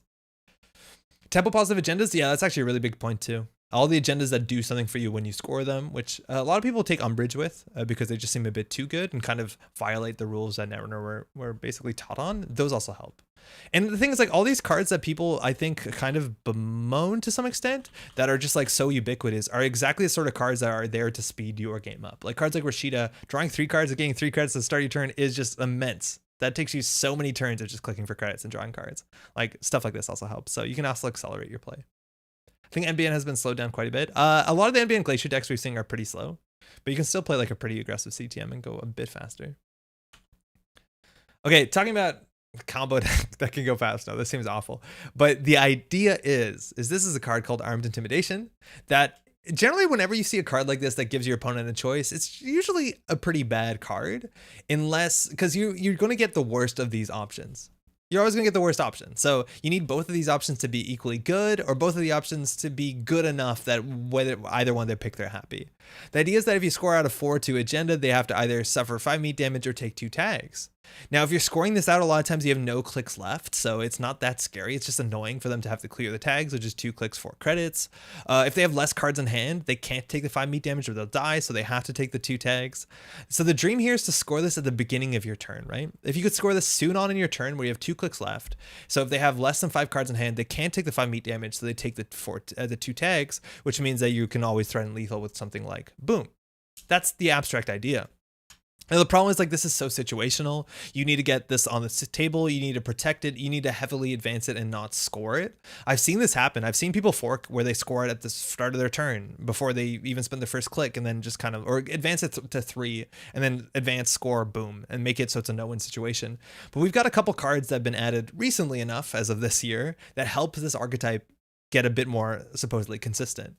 And I think a big one here is firstly Neurospike, which is now the only way that we can threaten both of these options are potentially lethal. If they take 5 meat damage, assuming that they don't have I've had worse, which will be a huge problem for us, you can do 2 net damage, which a lot of times will be lethal. Take that. What's it called? Anacom. So this is one of the cards that we can have in our hand on top of having a boom or a consulting visit into, I don't know, boom or a high profile target, I guess, to threaten lethal off certain board states. So that's really important that we have a card that says we can just damage you, because there's no Neural Spike. And back in the day, or sorry, there's no more Neural EMP. And back in the day, Neural EMP, a card that just says do 1 net damage, would only trigger if they've made a successful run last turn, I think. Not a run, a successful run. So it's hard to get all this stuff to combo off. So this helps a heck of a lot. There's 2 other cards that help a lot for this deck. I think one of them is Malapert Data Vault, and this one's amazing because when you score the agenda in this remote server, you can go find the card in the deck that you need to do this silly combo. And the cool thing is that you can choose the order of when you score abilities, so you can get the when you scored on Armed and Intimidation first, see which one they pick, and then whichever one they pick, you go on Malapert Data Vault, the lethal option for the thing that they chose. So again, if they pick the meat damage, go find Neurospike. If they pick the tag, go find boom. And the final bit is Seamless Launch, which is really cute because now we can score this out even faster. We can actually do install advance on top of a Malapert and then just do Seamless into win, abstractly again. So this is what we're trying to do, is we're trying to get these forks between scoring this thing out at the start of our turn for our first click, ideally, and then having Malapert Data Vault to be able to pick out the right option, whether we want to kill with Neurospike or with boom. On top of that, it's just an outfit deck, so outfit's very aggressive in terms of money. We have some really strong ice, and we get good refunds off of everything. We also have 2 copies of Salem's Hospitality, which I think Eric put in here specifically to deal with I've Had Worse, because I've Had Worse just destroys this combo.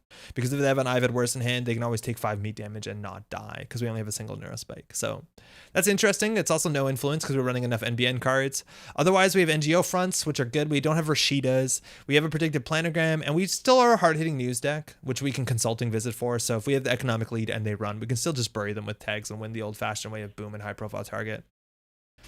On top of that, we just have good ice. We have Bulwark, which is wildly hard to deal with. On we rest this for only 7 credits, sometimes 5 credits if they have an AI installed. We have Tithonium, which is scary. We have Mouseless, which is just a great piece of ice modernly. And then we have Archer and Trebuchet. And Trebuchet is like one of the best reasons to run the outfit. When you res this for 4, such good subroutines, even in the early game when they don't have programs installed. I think you best find that signing the contract is the best thing you've ever done in your life. Yeah. C-Source still in rotation. C-Source isn't. The closest thing we have Public Trail or Threat Level Alpha, which neither are particularly compelling, but I think there's reasons that both of those exist. I think in this deck, we don't really want it because a single tag, we can't capitalize on that well. Like we don't have exchange. I think that you want to play Public Trail if you have exchange, or maybe Retribution, not really, and or All Seeing Eye. Okay, so we're going to import this and see how it goes. I think it's a lot of effort, and we don't have Rashida, so we don't draw very aggressively for us to get our combo pieces together. I think that's something we might want to look at. Import deck. And I'm also going to go ahead and get this into, just hold on for a second. I'm going to get into Keyhole. I'm not going to get into Keyhole because no one's watching on Twitch. Sick. We figured it out. So if you want to follow along with the deck list, maybe just screenshot this real quick. Yeah, just get in there. Alt, print screen, sys rec, and then we should be good to go. Did that work? I don't think that worked. I don't see the deck. I'm gonna refresh. I turned the air conditioning off and now it's getting really warm. Yeah, no, what happened? Tried to hit the keyhole button earlier. Yeah, I know. Does this not work? Can you not import from view decks? Oh, you can't import from view decks, excuse me. Only from published decks. That's on me. IMHO, YouTube beats Twitch. I think they both have some really good stuff going for it.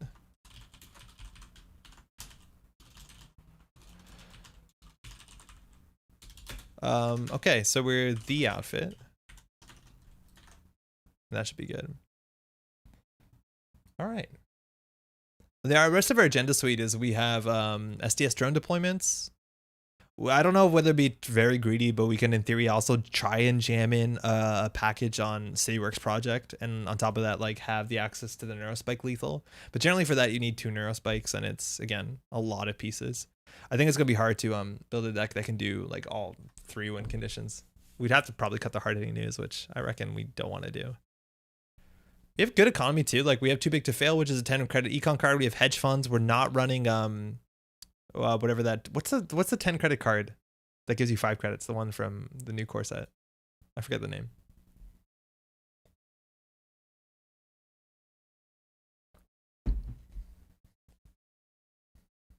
It's getting quite warm in here. I'll be okay. I spent a lot of time today organizing cards.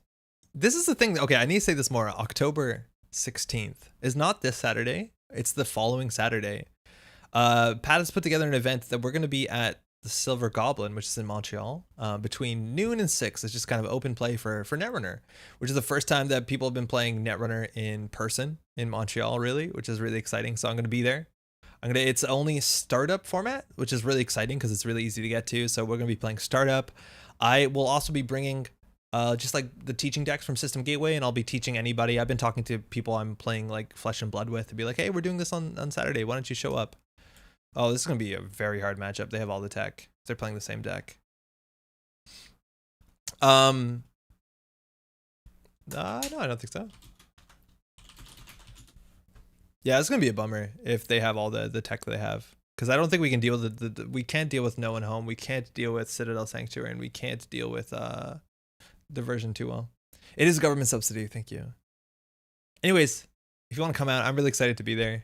Play some games. Okay, so this is gonna be admittedly pretty rough. We could like go ahead and just hostile turn 1 and hope they don't have the diversion in hand. I'm gonna keep this hand for sure though.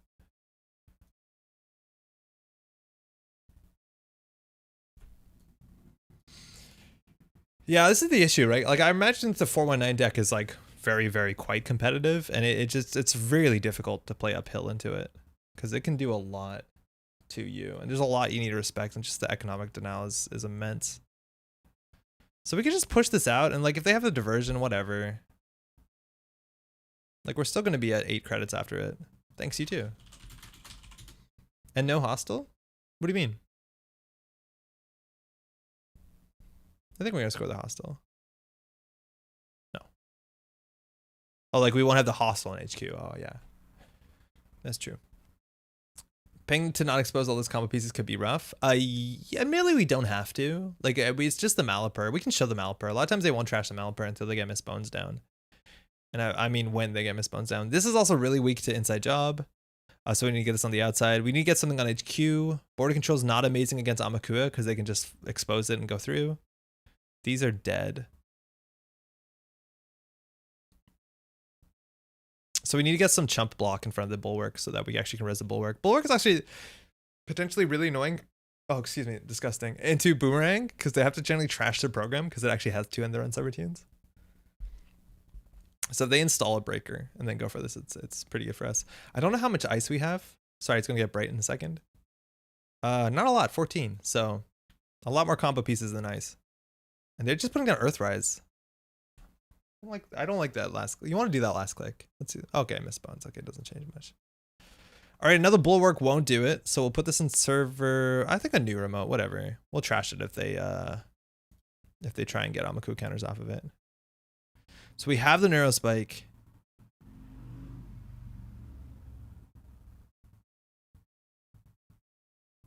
They have the Miss Bones though. Like this is potentially disastrous. Blind Salem Citadel win? I don't think it's gonna happen, but oh my god, this is potentially really good. If we just like pull breakers on this, like Unity, Paperclip admittedly doesn't work. Yeah, we'll just go server 2. They can boomerang the wrong one now. We're still weak to Inside Job.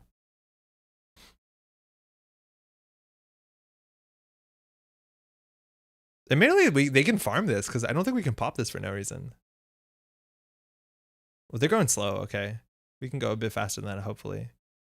Especially if we like if they like just go slow and set up, then we can kill them off the combo. Amazing.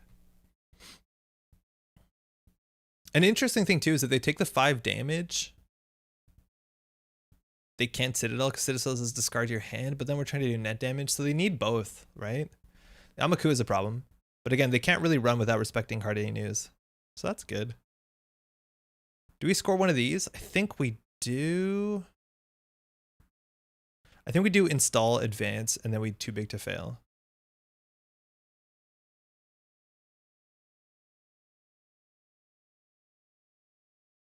Here, we're on 19.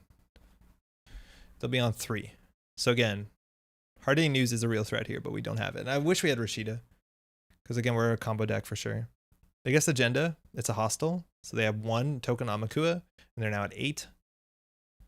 Again, when we score this, we gain 10 credits. They're dirty laundering into R&D, okay. We don't have any snares. But hard hitting news now could be potentially a thing. I just wish we had Rashid in the deck. I think we're gonna crack this just to shuffle this back in because I don't want them to bounce off of it to get infinitely Amakua. But the Amakua makes the bulwarks really nice, and they have a no one home. Yeah, I think we're fucked.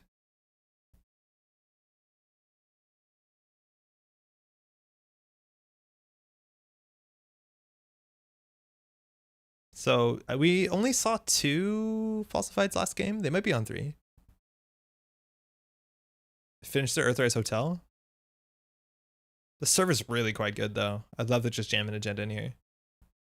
We have the Malapert. Like if we just draw the if we just top deck our agenda, we do install advance. It's pretty difficult because of no one home. But we have enough money that we should probably be able to trace through this. So we have a 1 in 12 to just get the nuts off the top. Just the nuts off the top.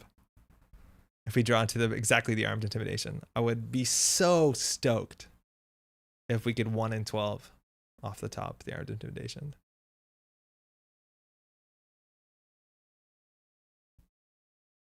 Oh, okay. Never mind. It's over. Do we concede into this? Okay, so think about it. Trash all cards and give to defend all meat damage. So they could take 2 tags. Not necessarily, but now we have to do 2 of them.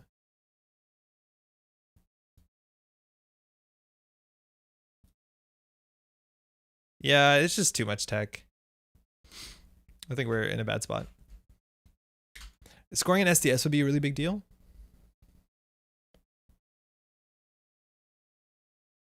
We haven't seen diversions yet in the border control. I don't think we want to pop it to eat a diversion. I think we'd rather just eat a diversion. Maybe they have too bad publicity, so they break this for free. So maybe we do just pop it. It's a 10 credit swing if we don't pop it. Oh, but we have to res it first. Ugh.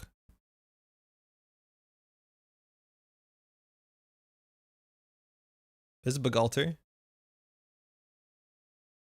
We're going in. Oh, nice. It's a mouseless. That's huge. Wait, they have 3 bad publicity? Oh, they have 3 bad publicity. Okay, so we have to really go in aggressively. So if we hit a unity here, it's amazing. They could no one home the net damage. I don't think they're gonna. They lost an inside job. Ooh, that's good. They have a tag, which they can't afford to clear clickless with Citadel. They actually have to clear it because we have a credit differential on them. They have to click it. They're not going to? Hold on. Because we could have rezzed this first. So we actually need a... Well, it doesn't make a difference. So we have to spend... I'm going to do it. Because we have a no one home in hand.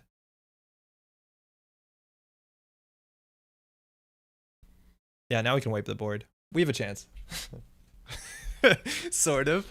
We sort of had a chance. It's good enough. They're going to clear the tag with us, right? Okay.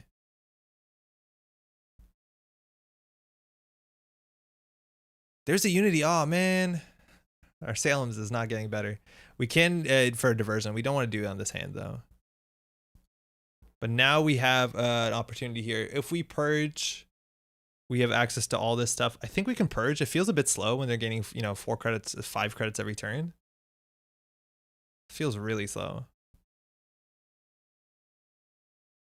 No, I think we have to keep drawing. I wish we had Rashida. We could advance this twice. No, that's fine.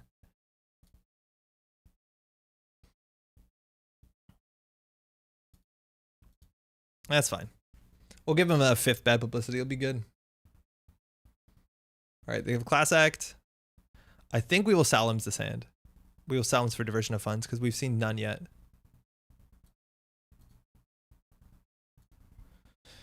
Diversion of funds. Woo! Got one. So the hand is Boomerang, diversion of funds, falsified, penny shaver, sure gamble. Okay, so just good stuff. No surprise there. We'll draw once. Tithonium's nice. It is 5 strength, and we can res it for free, which is quite nice sometimes. YOLO. 5 bad publicity. Let's go. So you know they have a Boomerang. They have to be at 8 strength to deal with this. They have no access to Paperclip yet. They did just draw a pseudo 2 with Class Act. We can still set up the combo. We're just going to need a lot of money for this. Like a lot. Because we're going to need 20 credits plus score plus threat. Give us the top deck. It's a drone deployment. Dang it.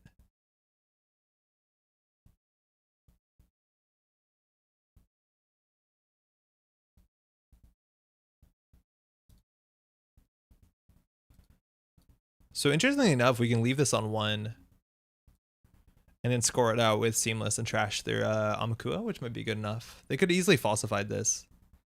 They also could falsify this, which they know is an upgrade. We have 26, so this is looking good. Falsifying. It's an agenda. It's an SDS drone deployment. They might just leave that. I wonder if we actually hit the Bagalter. Because I think on sentries we have an Archer and 3... Trebuchets, which are weak to Boomerang. But now they get through this for 3 credits, which actually, no, it's free. That publicity goes pretty far. So they can get to, they can't get to 8.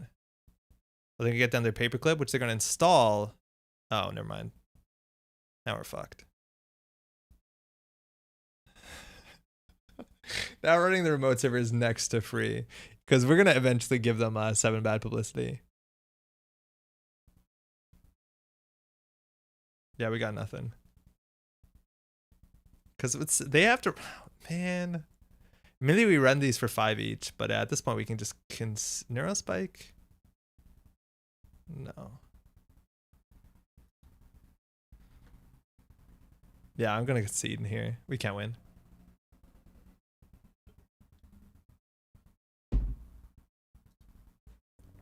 They're going to trash this. Now they can use icebreakers for free. I know, yeah. We can't keep them at any server now. So we'll just concede here. We just didn't draw into our agenda. I think a big thing here is that we don't have a way to draw quickly. Like, we need Rashidas in the list for sure. Welly, welly, welly. Hey, Pat. How's it going? Hey, good game. Yeah, I don't have a chance there.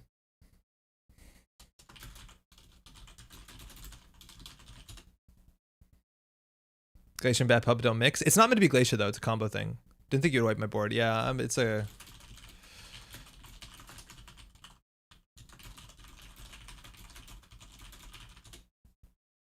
How you doing, bud? Yeah, so the idea is that we hit them with the Neurospike or the high-profile target. The biggest issue is like the deck doesn't do anything until we draw our Armed Intimidation, which were 3 in the bottom. Yeah, you too. Yeah, because I wouldn't call this a Glacier deck. We just wanted these to be up. But at that point, like, they had all their breakers and had enough money that they can always check it. Back to gank, though? That's the problem. It's always back to ganked. It's the only thing that consistently works, does something cool. Corp. It's always ganked. It always does something impressive. It's very strong. You build these trap servers and you feel really happy about it. I don't know. How do we get Rashidas into this list? I guess we have 3 Spin Doctors. That's meant to be like a Rashida? That's like what a Rashida looks like? Excuse me. Yeah, I don't know. We just need to be jamming faster. We're just not drawing enough. Yeah, totally. Oh, this is going to be really hard for them. Totally. If they're playing Nat and they're playing low hand size. It's not gonna be too hard to combo them, I'm hoping. Honestly, I think we're just gonna jam border control hedge fund to above the law. I'm my folks place in Laurentians. Yeah. Happy hope you have a good Thanksgiving, man. Malapert seems underused to me. I think Malapert is way better than the amount of play it makes. I don't know if it's good enough just to be like a tempo card. Like I think you do have to build a combo deck. Like it's the same way that you don't see Aurela Salvatore. It's just like a good combo card. Or just like a good value card. But I agree with you. It seems really nutty. The only thing you can't pull with it is an agenda, which I always forget. Internet up here does not like live streams. There's no live streams up in the Laurentians. I almost said the Appalachians. And my family's coming in tomorrow, which I'm really happy about. My brother and his wife are coming up, and they live like right next to this amazing samosa place that sells these like really small samosas. Like I've never seen samosas like these. I usually get samosas the size of apples. And it's just absolutely fantastic. Yo, how rude are we going to be? This rude. This rude. We're going to be that rude.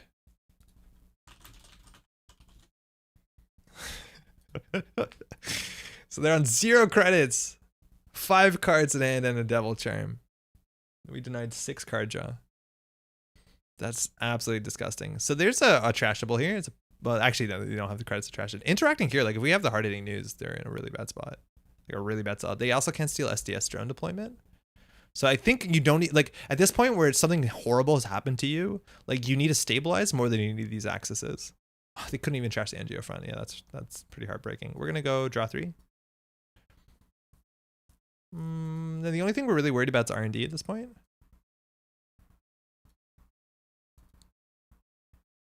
How's Nanako going? She's doing okay. For what's worth, it's spelled Nanako. Nice. That's a good recovery. So the guinea pig. She's doing good. Her health is good. She's been way more annoying at night. She wants attention at 3 in the morning. I had a bunch of cards all over this desk, and she just, you know, they need to go on the floor. It's important. Can't Salem them. Playing around Salem so aggressively. I don't think we need enough money that we're too big to fail. I think we just score this, and then the problem is like I'd love to jam a Rashid or something here. I don't love the idea of just jamming an NGO front. If we score this one though, that we are on game point on a 3-pointer, so this might be worth going. Maddie's out right now, so like Nanako, I don't know what she's up to. Wildly unsupervised. Probably trying to figure out how to get the cheese out the fridge. There's a patchwork. Do we sell him as a 2-card hand? Yeah, okay, we're gonna score this and then just jam that, and then we might win on like turn 4. This happened last game too. They're just struggling to deal with a single barrier. Manako, what a fantastic name. I know, it's really good. I'm not embarrassed, but I think just about all cat owners do cat songs in which you sing a song about your cat. You make up a song. And Nanako just goes everywhere. It's just a very sing-song name. Oh, they have a paperclip. Never mind. They're doing it. They're believing.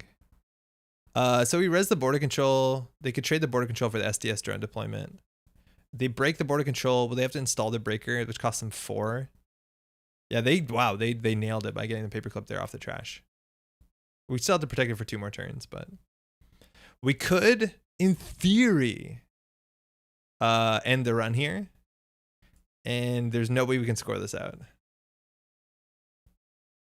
We'll let him have it. We could top deck like a spin doctor. We could top deck another piece of ice. I'm going to hope that we just top deck a better piece of ice. Hoping my kitty's diabetes will be in remission after next vet trip. Managed via food. No more insulin jabs. Oh, that's amazing, Giles. I hope they're doing well.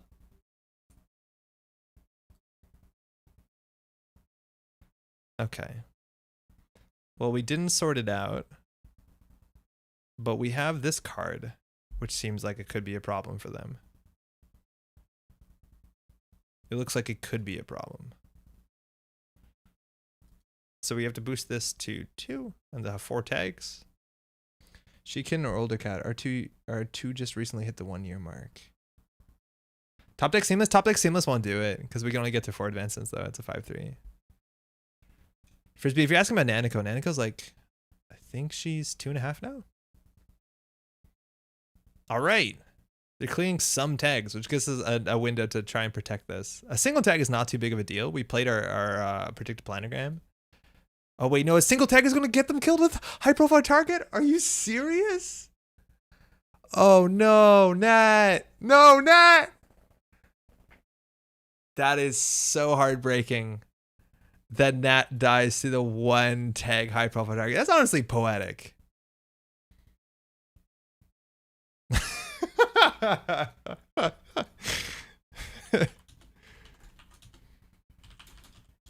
One hand size is definitely a risk. Oh man, because a lot of people will float one tag because they'll be like, "Oh, you can't boom us," which is true. But yeah, I don't know how many times their ability fired. Having the thin deck, I think you can do in lube, but it's still a struggle to get the value from that. When they actually get you some kind of metal, I think if you just play good stuff, Nat, like you can do it. They're building more into it, and I think we saw some of the cards more in the last match we played. But yeah. Yeah. There's one boom in hand, but the single HPT, yeah, got unlucky there. She's 8, always been food obsessed. I think she went hungry as a kid and before I adopted her for the rescue, doing super well though. That's really good to hear. What's her name? All right.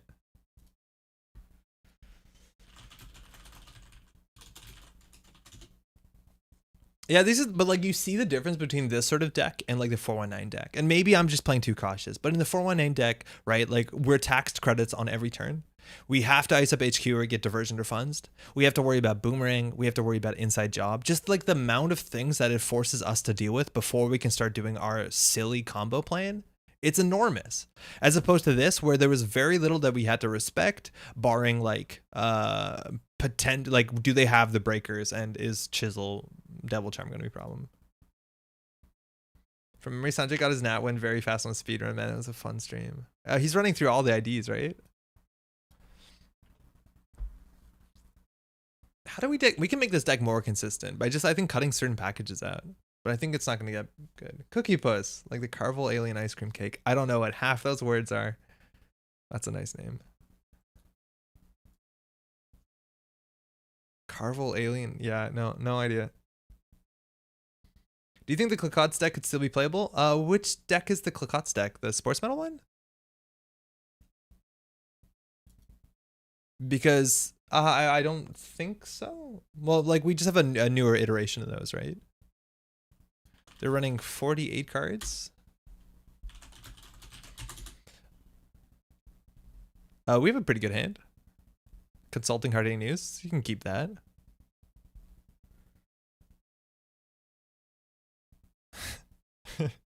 No worries.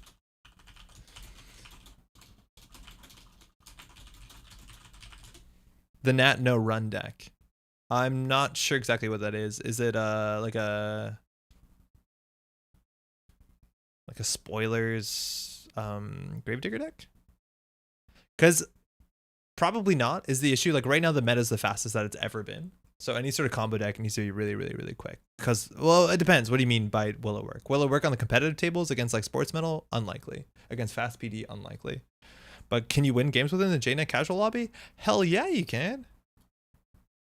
And have a good time doing it too. But a dip for draft game. How's the games been?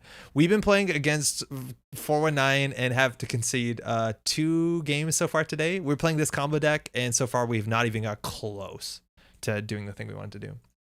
Gravedigger spoilers Fisk Black File. Oh, Fisk isn't a thing anymore, and I think that deck really needed Fisk to be a thing. I'm not too familiar with the list, but without Fisk, those sort of game plans did get a bit weaker. That's for sure. All right, they're considering trashing. Interesting. So it might be too big to fail. Sometimes it's an SDS start in deployment, and they have to deal with the prompt.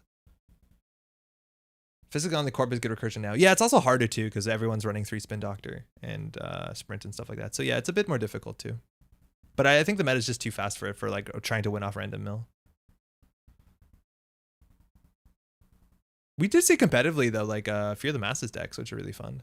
So they flipped, so they're actually a bit harder to hard hitting news. Oh, it's a hard hitting news because they actually technically have 5 links. So well, we're just gonna hit that button. Like it's at 4, we need to get to 5, so we're gonna just put this on R&D click for credit, and hit this button. And it's going to be a really short game, potentially. They actually can clear 3 of the tags, which is fine because we have another hard-hitting dudes in hand. Because they're going to lose a credit, then they'll gain 2.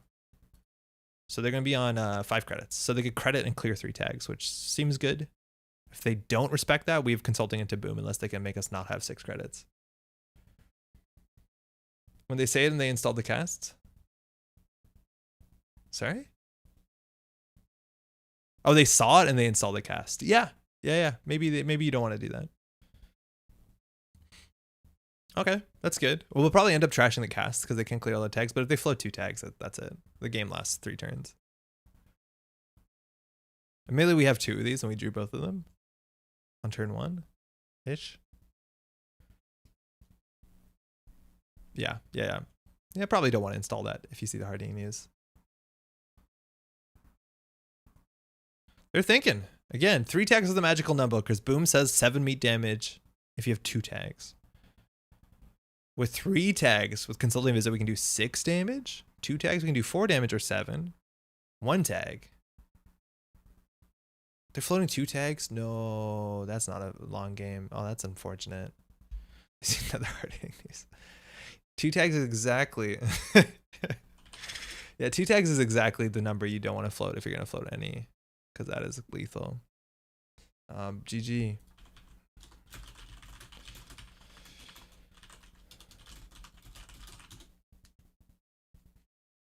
Yeah, that feels like really uninteractive, but like that's just the basis of these sort of matchups. It's like, okay, 2 tags is lethal with boom almost always. Hey, thanks for the game. Yeah, for sure.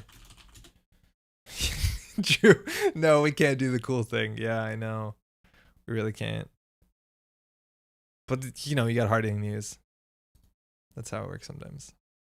If they didn't install the cast, I think they would, because the cast is only like a 2 credit swing because they could have clicked for credit. So if they didn't install the cast, they could have cleared all 4 of the tags, which would be, you know, they wouldn't be in a good spot, but they wouldn't be dead.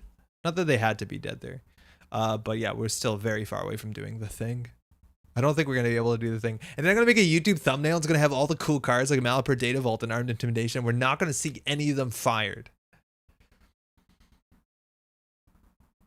Casual means any card, right? Yeah. Should clear the last tag? Yeah, for sure. For sure. Hey, Alpha.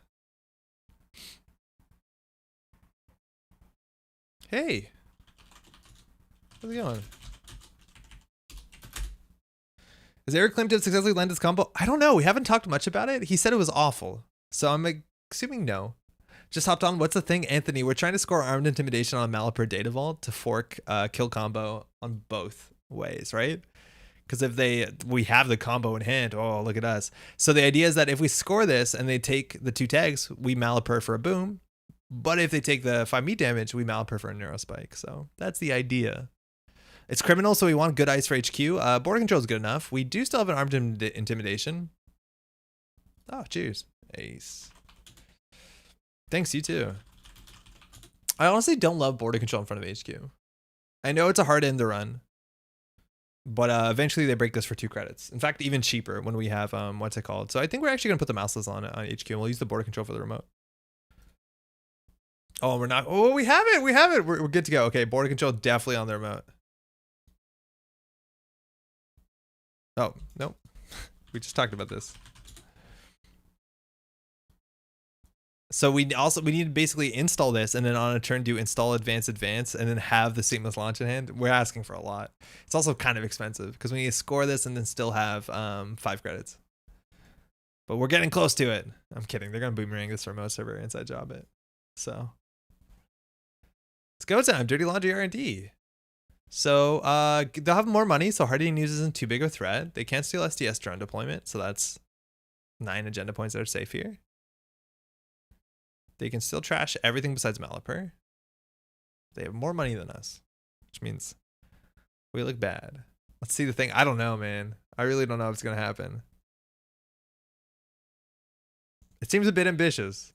I feel like we could make this a bit more consistent by like pulling this with digital rights management, running more seamless launches, not running the Salems, and just saying that we have a bad matchup against Anarch.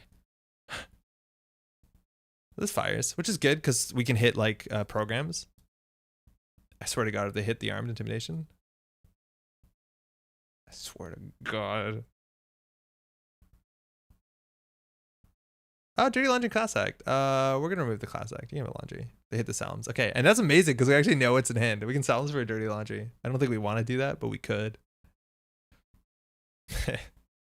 Oh, they have an Earthrise too. And they have a tag, which they need to clear the tag, or that Earthrise is not long for the. I was gonna say world, but for the space. Oh, that's sick. Sick.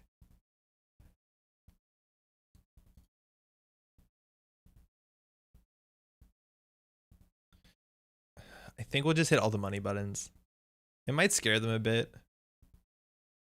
No, we'll put this in remote because if they boomerang or inside job this remote server, that's fine because I don't know if they'll be able to trash this, and then we'll have one fewer so that we can kind of set this up. But again, we need 2 ice. We need border control and something. Hopefully it's a trebuchet. We haven't seen a single trebuchet. We've been playing. Wow, I've been over there the whole time. We've been playing a fair few of these games. No surprise, we knew the laundry was there, but we've played a bunch of these games. We haven't seen a single trebuchet, which is a really good piece of ice.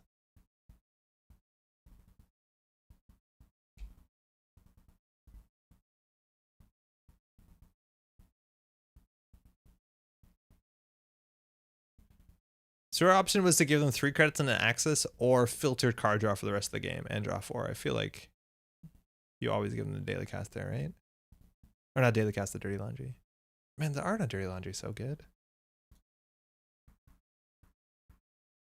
I want another piece of ice there. This will kind of help us. Yes. Excellent, yes. We don't need asylums. All right, we're getting close to seeing the thing. We're getting there. We are getting there. We're going to maybe need to slow roll this or seamless, which is a 1 in 16, 17. Wait, more than that. Whatever. Penny Shaver's down. Another runs on R&D. DECKLISTS pass is good. I wonder if they're going to tank the mouseless because the net damage is kind of undone by Steve. Swear to God, if they steal the armed intimidation. I don't know if they're a sneak door deck. They're generally a sneak door deck if they're Steve. Oh, nice. Okay, so if this survives, we'll jam into the remote next turn. If it survives. And again, we really need to get lucky here because if that doesn't survive, I don't know what we're doing. So they get Penny Shaver, they get Steve ability, Bravado, Dirty Laundry. You can always get the Dirty Laundry. They hit the Salams. Good start. Hostile. Fine. Fine. That's fine. It's fine. They're on 3 credits. They have another Dirty Laundry in hand. They go R&D here. Get the Penny Shaver as well. But I'm okay with them going for the singles instead of like really setting up their board state. I don't know. They are getting clickless card draw, and that is still good money.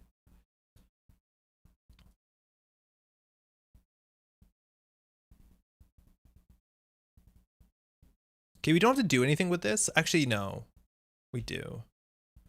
We could have been on 12 credits. No, this is fine. Because they have inside job, but we need to get this to 3 advancements. So next turn we'll do triple advance, and then if we can hold on, we can win. Until they install like a class act. And then they're on huge hand size. Triple advance next turn? Yeah, Drew, that's exactly it. If we triple advance next turn, we don't need a seamless. And we'll be on 14 credits, which is probably good enough. Problem is the trebuchet, yeah, it's okay.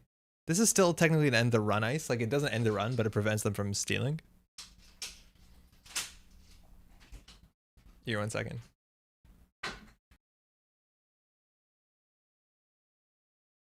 So let's see how this goes. They're thinking. Oh, you can. You see Nana right there. She's in the background. Her wedge got moved. She loves her wedge. Oh, the boomeranging fist. And inside jobbing. You hate to see it. Criminals just get everything. No, but we're going to pop the end of the run here, and they'll lose the boomerang, and they still have to deal with the trebuchet. Oh, no, she didn't get dinner, Maddie. Oh, no. Maddie came home at 11, which is cat's dinner time. Oh, no. Which is good that she's here, because otherwise she would lose her mind, because I'm not feeding her at 11. So we'll wait for them to pop the border control. It doesn't really change anything. How dare they do crimes? Tell me about it. So they're out 2 inside jobs, right? Wait, was that the first inside job? We're just going ahead and end the run here. In theory, we have to do it once they pass. But now we have 2 inside jobs, 1 boomerang out. So they could still boomerang and run this. Now triple advancing this is like really dodgy. So hopefully we top deck an ice, but we've drawn only 9 more ice than 36 cards. So not counting on it. Drawing up. And again, now they just run HQ and they pick 2 inside jobs. We have no way to deal with that.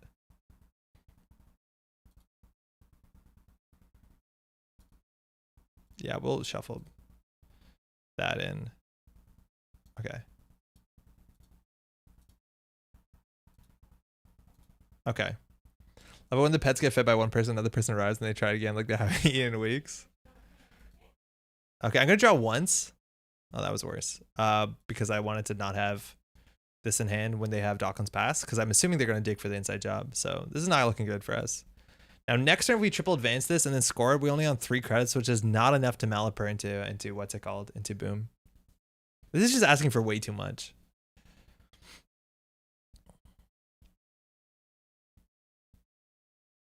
They're on 10 credits. No breakers yet. We did successfully eat 1 boomerang, but they will eventually come back with Steve if they need to.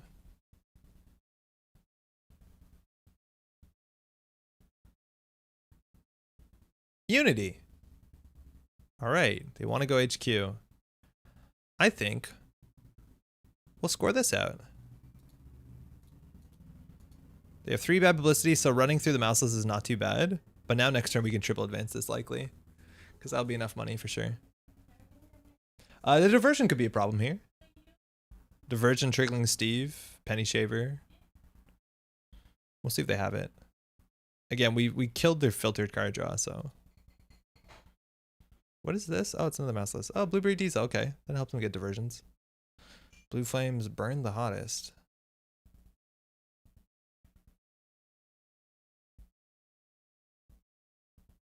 Career fair coming down with the daily cast. Okay, so next turn we'll do triple advance here. Triple advance also looks like hella weird. Like triple advance looks like reversed accounts 9 out of 10 times. Like what is this? Are we gonna do it? Are we able to? Do we have any chance of this working? This server looks good. It's looking less good. It's looking okay. They're gonna get the inside job, so they can run this remote server twice. They could stop us from doing this if they really wanted to. Yeah, they inside job the server and then run back, which I'm hoping they don't have enough money, but they will. Yeah, we're done. We can't do it. Ugh. Don't let this be, but they can do it. They can get 2 inside jobs and then charge the remote server. Then we have nothing to do, and I think we concede. I think Eric might have been right. Yeah, and that's it. And now they can do the remote server. Like, we can't stop this. Sounds and Bulwark, they didn't steal the agenda. Well, we can jam the next one. If we need a top deck of Seamless so bad. We do install advance with a top deck Seamless. But now it's a Trebuchet with 3 bad publicity. Like, I don't know if we have to play the outfit. Because they can run this twice. Like, that's the issue. Ugh. How much is this to break, though? It's probably still a lot. Actually, it's probably still a lot. Oh, they jacked out. What? What? Because to break this, they have to pump to 5, and then they break 7. So they can run it twice. Yeah. They couldn't run it twice. Because the bad publicity wouldn't have got there. I think they'd be 1 or 2 credits short.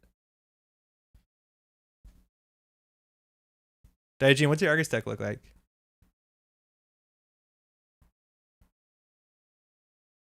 The thing lives. Yeah, there's a chance that we have the thing here.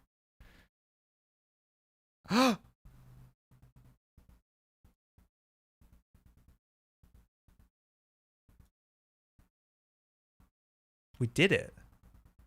So we'll do armed intimidation. So they have to take 2 tags. Oh no.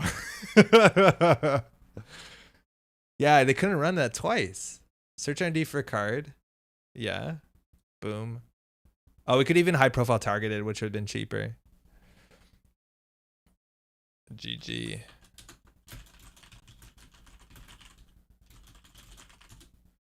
Someone who played a re-education kill deck, the triple advance to let it sit play is very satisfying. The re-education deck is so much better than this. I think any of the Neurospec decks are better than this. But okay, we finally did it. Now the YouTube thumbnail makes sense. A certain percent of the time it works every time. Yeah, I feel like we could do a lot to make this deck more consistent. Side Nightmare 6 on top. Okay. Locked it up tight. Yeah, just a couple credits short. Thanks, you too. Yeah, okay, so they had 7 credits, right? They ran this with 10.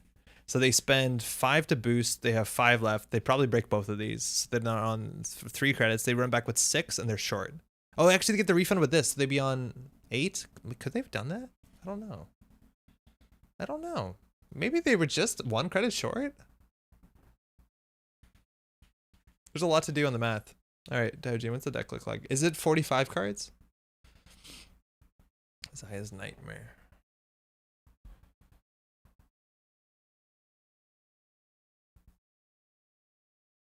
All right, so this, looking quickly at it, looks like a pretty standard Argus deck. You got actually no, okay, this is different. Sandbox, False Lead, Above the Law, as opposed to like Atlas counters, and Atlas counters are incredibly powerful in the deck because it lets you pull the proper kill package. In terms of the kill package, we have Economic Aware, Hard-Hitting News, which is really great. We have 3 Preemptive Action, which is not something I would play because it's just a very slow card. And I don't like News Team. Really at all, I don't know. But I suggest you take the device at the end of the comments. What's that? No, 1 stock buyback, bruh. 1 preemptive, 1 regolith, 2 stock buyback. Yes, I don't. 3 preemptive is a lot. I think you're onto something I've tested for sure. I tried on 1 to 8 games, including News Team, the runner score here, and 0 in mine. Yeah, so the idea of the News Team, right? Like they have to take it, otherwise the tags are too big of an issue. Admittedly against Zaya, she'll just take it, which is, you know, kind of the point. But the thing with News Team is like you have to check whether this is going to stop them from winning the game, right?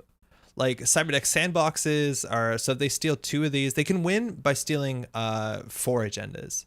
And if they steal a News Team, it generally doesn't change the math that well. It obviously makes them that fire Argus maybe once or twice more, but it's all dependent on them stealing the 1 pointer, so I'm not sold. I think I'd be happy if the News Teams were just snares, because I think that just gives you a bigger chance to win.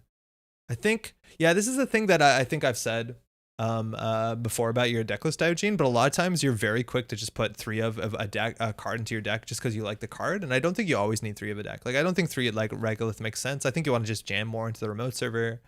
The Ice Suite's actually pretty bad, but I guess that's the point, is that you have to run a trap deck, right? Like you have border control, but you don't have any other, like this is the only end to run besides the Afshar, which is a bit rough. I think people are trying Veritas and it's probably okay. Veritas is probably fine.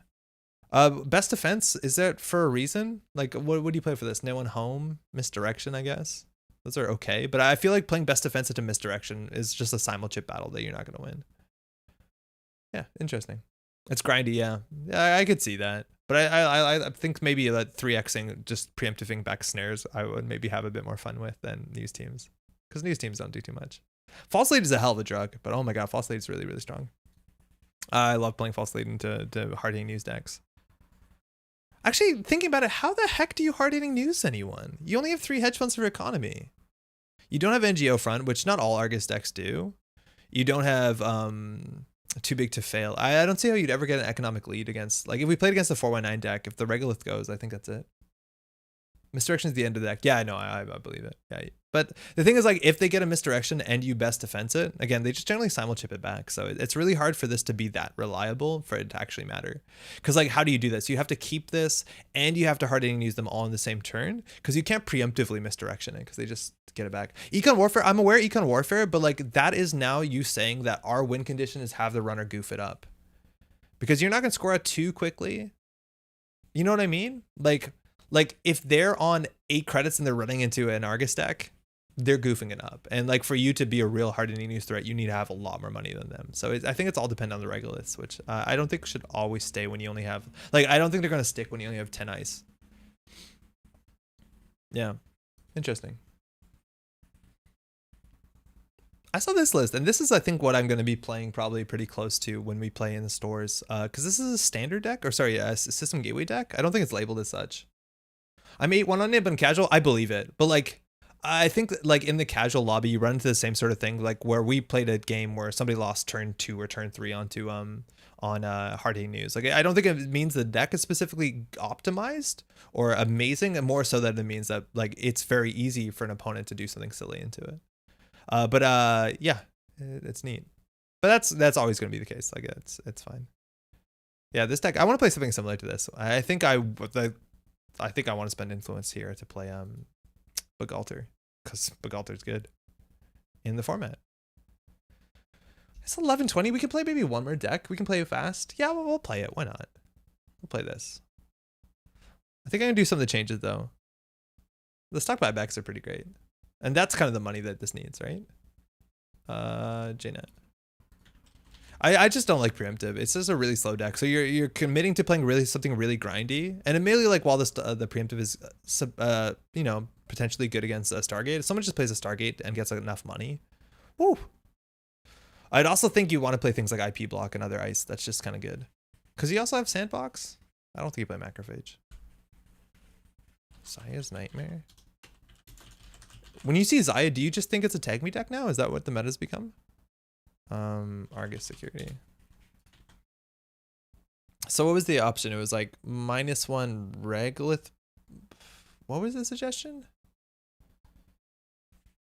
Preemptive Regolith 2 stock buyback. I don't know. The Regolith seems important because it's the majority of the money in the deck, but it takes up the remote server. I would actually cut a Crisium. I don't think I like 3 Crisium. I think that's a bit overkill. So we can do 2 stock buyback for sure. But I would I would myself cut the news teams for snares. I'd also maybe cut the news teams to get more influence on ice. Like I'd like to play IP block in the list. And I would actually play in this sort of deck. I think what I'd also want to play a lot of times is a single Tithonium, because we can res it for free, and Tithonium just has a massive subroutines. I know 9's a lot, but hopefully we're not resing this for 9. Oh, this deck isn't even running hostile. That's bizarre. Okay, well, it is what it is. Yeah, I thought we'd have hostile so that we could res the Tithonium super easy.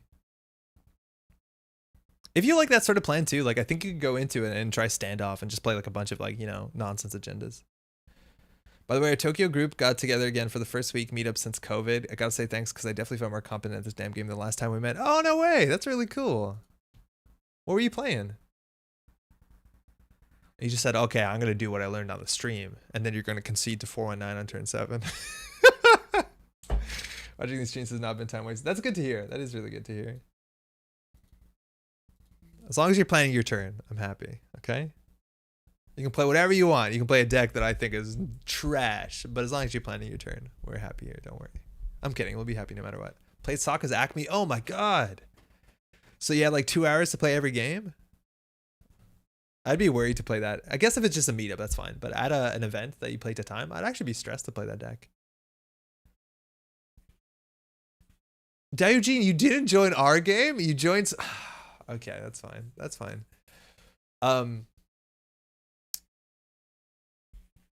Yeah, I don't know. I've been playing a lot of Flesh and Blood in person lately. That's like Netrunner starting now, but like going to time is like a thing you're worried about. Hey, Floofy.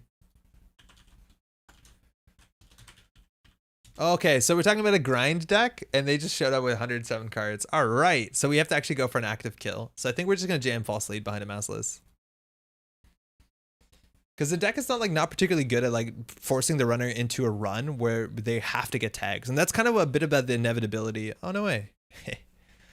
Best of luck, have fun. Like that is part of the inevitability that most of the Argus decks have. I can't against my own deck.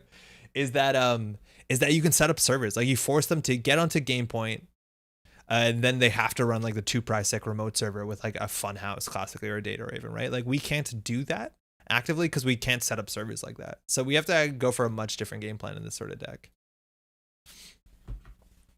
Unless I take a bad matchup. Oh, they lost the Hunting Grounds. That's a wanton. That's fine-ish. I think that happens so often when we play against max 100 card maxes that we open with a wanton in hand. Whatever, we got one of these. That's good.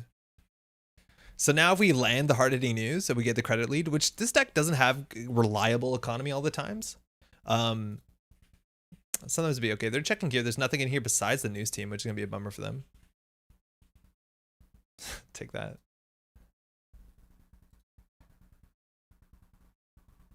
So this is working out better than the Snare. Well, we'll see if the -1 agenda points matter, because I'm worried that's not going to matter. Like, we're just going to win before this matters. And by win, I mean hopefully kill them. They know we have an HPT in hand. They're set up for an Apocalypse turn. They're just clicking for a credit. Okay, 3 out an Earthrise. A Veritas is actually quite nice for R&D. Let's draw and see where we get here. They threw out an MK Ultra. That makes more sense. They did see this on the top of the deck. It's a food. No, it's all good. Oh, that's not good. That's actually quite bad. And we don't have a lot of ice. Like, that's the thing, is we have to be jamming these. Because we really don't have a lot of ice here. I'm going to draw again. So we have 2 more hard-hitting newses. Oh, Jesus. Mercy. What's popping? Timmy, how's it going? So we lost a lot here. We're just getting absolutely hammered. I wanted some of those. Oh, no. I think that for the deck they're made to go to the cut with open deck lists, you have to build it very differently. I think that for a deck that are made to go to cut, yes. As in, like, you need to win not on surprise factor, but on just reliability. Which I agree, and that's generally what I like playing more.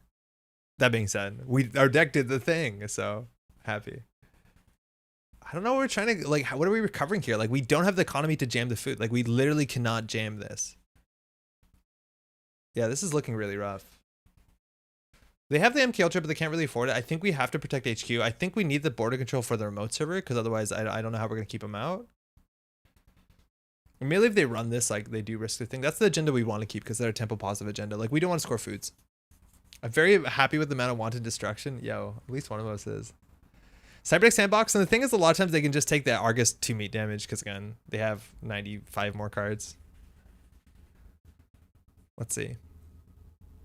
All right, they lost a Botulus. That's good. That's a good loss. And a 0. Wow, those are actually really good hits. A 0 is a really big deal. Okay, Botulus on the Veritas. That's fine. Just going for singles, too. A Stargate's going to come down. We're going to lose so quickly. They trashed a Rashida. Dang, we wanted that. And another Rashida. Come on. That's a Regolith. That's the money card we got, I think.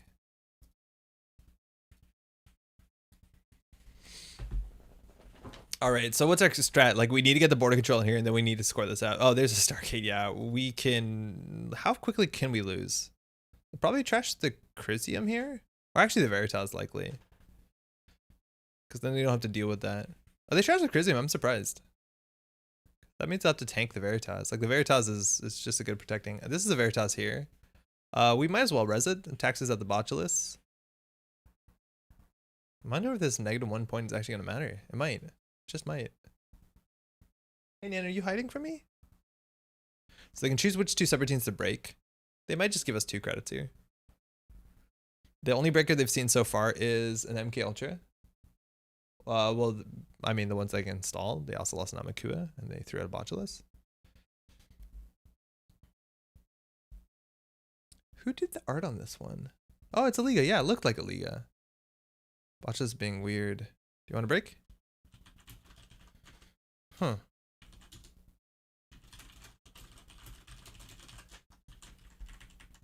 Wana.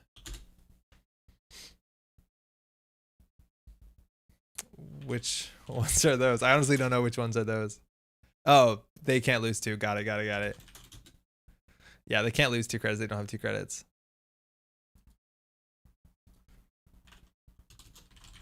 Could you kindly do the minus counters command?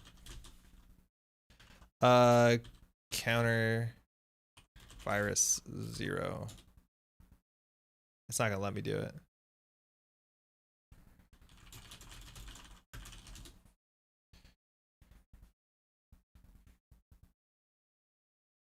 So they have to take the damage if they steal an agenda here. Well, not have to, but kind of.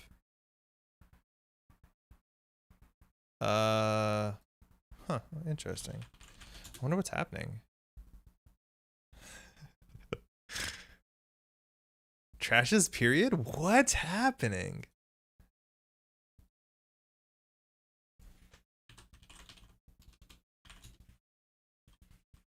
Is there a virus purge command? No, I'll purge. I'll just purge. Lots of bugs for hosted cards. Okay.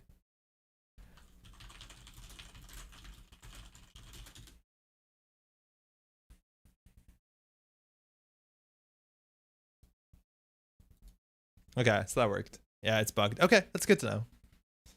So they're just tanking through this. I think we want to get the border control and R&D. Seems important. If we draw once, we draw into a Veritas. It was a hedge fund too? Yeah, it was a hedge fund. So I think we need to get there and that on there for sure. So I think we'll draw once. They might think this is the Veritas. I guess we hit this. We don't want to play the hedge fund. We want to keep cards in hand. If they go for singles, it's less likely they'll steal an agenda. Like now that we put this on R&D, I don't know how we score behind a mouseless unless they respect it. Yeah, there we go. They don't have a paperclip. We'll fire that. This also will eat the Stargate if we need to, which is nice. But like we just can't hold out against Stargate because we just don't have any taxing ice besides mouselesses. Veritas they break for 3 credits usually. They can let us gain 2. I forget that we have a false lead. So it depends when they take tags, but I don't know if they're ever going to. So that's nice. It's a 5 credit card, right? That's nice.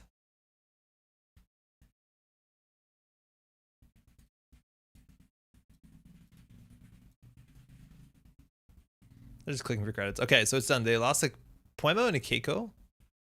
80 cards left. Still only access to MK Ultra. We've seen 2 botch lists so far. Faust rotated out, right? Yeah. Yeah. Yeah, it was from the Sansan cycle. So next turn we can consider jamming the Global Food Initiative. I wonder if they're on Boomerang. Because a lot of times you will just play like, sometimes in Golo too, like anything that's just like universally good. Oh, Imp's actually kind of scary.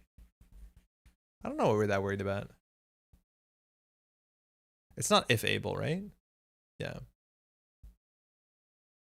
Fire all? So you'd...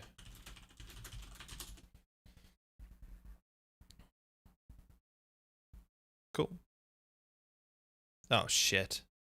Whoops.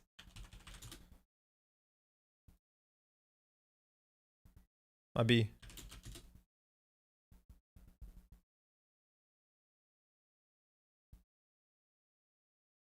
I should have just clicked on it and hit the subroutine. That's my bad. I will remember to purge.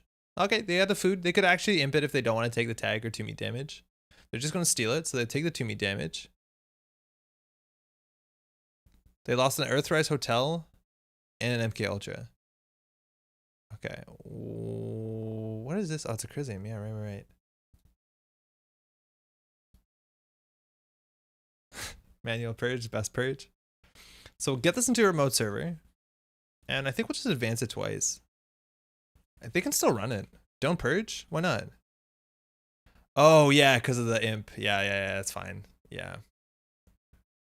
They got it.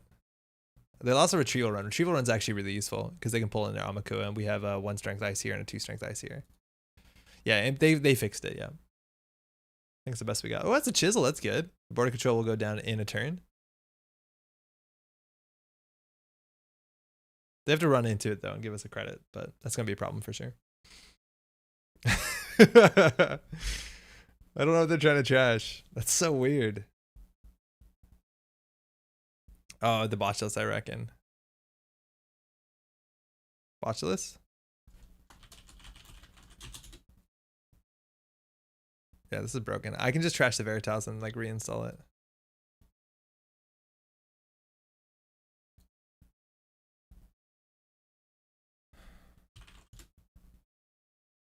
Or we can do anything with code. Chat says it's a thing going on right now. JNet.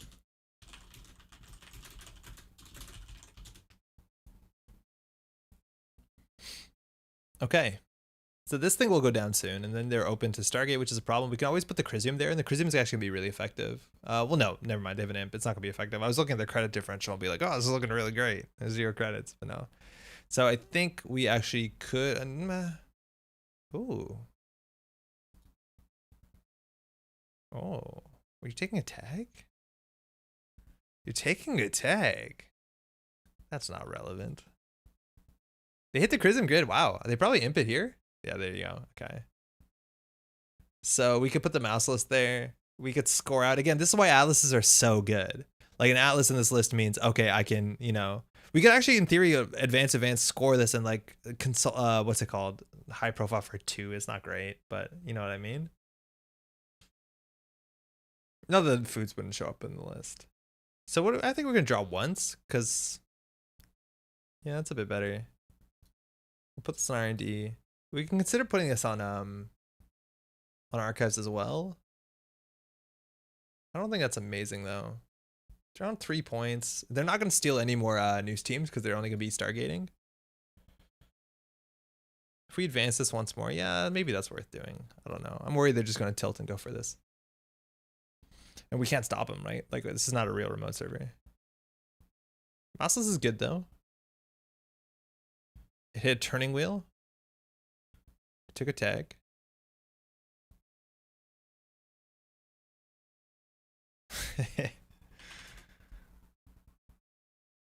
All right, let's see what they got. Best defense, false lead, and border control. So they probably trust the border control there. The false lead is like, puts them on 4, so they could still win 2 agendas. Because they'd be on 4 anyways. Yeah, I don't know. Maybe they did the false lead. This agenda suite's also kind of awkward for us too, because we're running 1s, 3s, and 2s. So what do we have to score to win? Like, we have to score one of these. We have to score the 5-3. It would be a 4 points. So scoring the false lead doesn't help that much unless we score the one 2-pointer, the one above the law. Is there above the law? Yeah, there's one above the law. No, that's not even the list. Is there above the law here? Yeah, there's one. Okay. So they trashed the border control. That makes sense. Because now they can go back in and imp the best defense. Wait, now they have 2 tags. What are they doing? If this is an Alice, they lose to 2 tags. They lose to 3 tags. Oh, hit the iPad worse. That's good.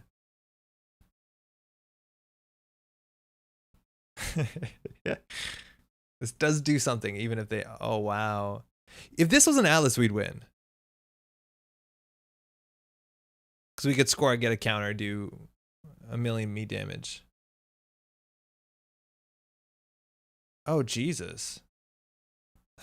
The news team is going to cause us not to lose. Sick. I don't know why we're resing this. It's not actually that impactful. This one is for 3 credits, would put us on 4. We don't have consulting in this list, do we? We do have consulting, so we want to stick on 6 credits, so I'm not going to res this.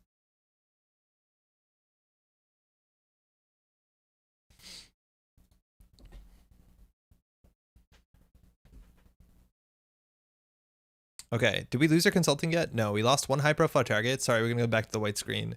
So we have 2 high-profile targets. A lot of times you run 2 of these in 1 boom. It's just a bit more flexible sometimes. Okay, so we could top deck it. No, this news team is going to be useless. We can top deck it. Okay, we were 1 click short. So we have to put the end to run on R&D. It's the only option we have. From here, I think we'll throw out... Honestly, economic warfare seems really bad, yeah. So this will end the run. They have no access to Black Orchestra. And this is going to be good enough. So they have to try and win off of HQ or deny us this. If they can imp our consulting visit or cause us to lose any credits. It's a Gachapon. They can dig pretty deep with that. Ooh, they can panic Gachapon, but it only installs for 2 less, so they're not going to be able to break. Now the unfortunate thing is we're not going to have enough money to consulting visit. So they buy themselves a turn. So they're Gachaponing here. We don't have any bad publicity. It's a leech. Okay. So no, they're just going to bounce off of that. They're also going to lose 2 credits. Just kidding. They don't have money.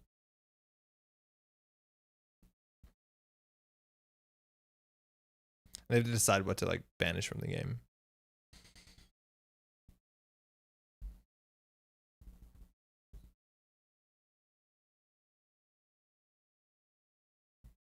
Wow, they removed a Black Orchestra from the game. So they have 1 fewer ways to get through this. Admittedly, when they have 60. This is the one card that you literally don't want to play in this deck when you're playing in person because it forces you to shuffle your deck. So we're going to fire all. So they lose no money and end the run. But now we're 2 credits short here. We have to remember we do have false lead, though. So we can always get them in the middle of their turn. So we can just do credit, stock buyback for $1 billion. Can't you just credit consult? No, because consulting visit, we do, oh, we don't have boom. Yeah, we can. Excuse me, I've been playing around boom. Yeah, it's huge. Thank you. Speaking of banished, I ordered Tales of Aria Blitz decks this week. Oh no way! Let me know how it goes. They're like the Tales of Aria whole set has been really fun so far. I played Lexi at Armory yesterday, went undefeated, came in first. It was a ridiculously aggressive deck.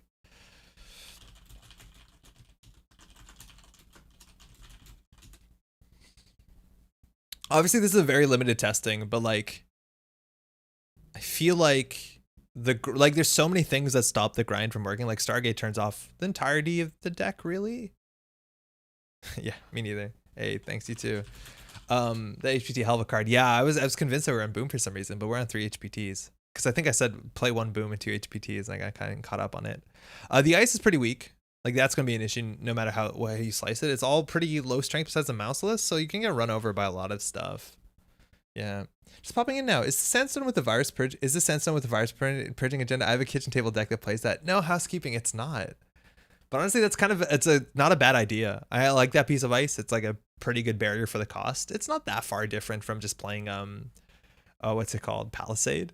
But if you're running Cyberdeck Sandbox, we're not running any other support for this agenda. And I don't think I'd play Sandbox in this deck. I'd rather have an Atlas any day of the week because Atlas tokens win you games.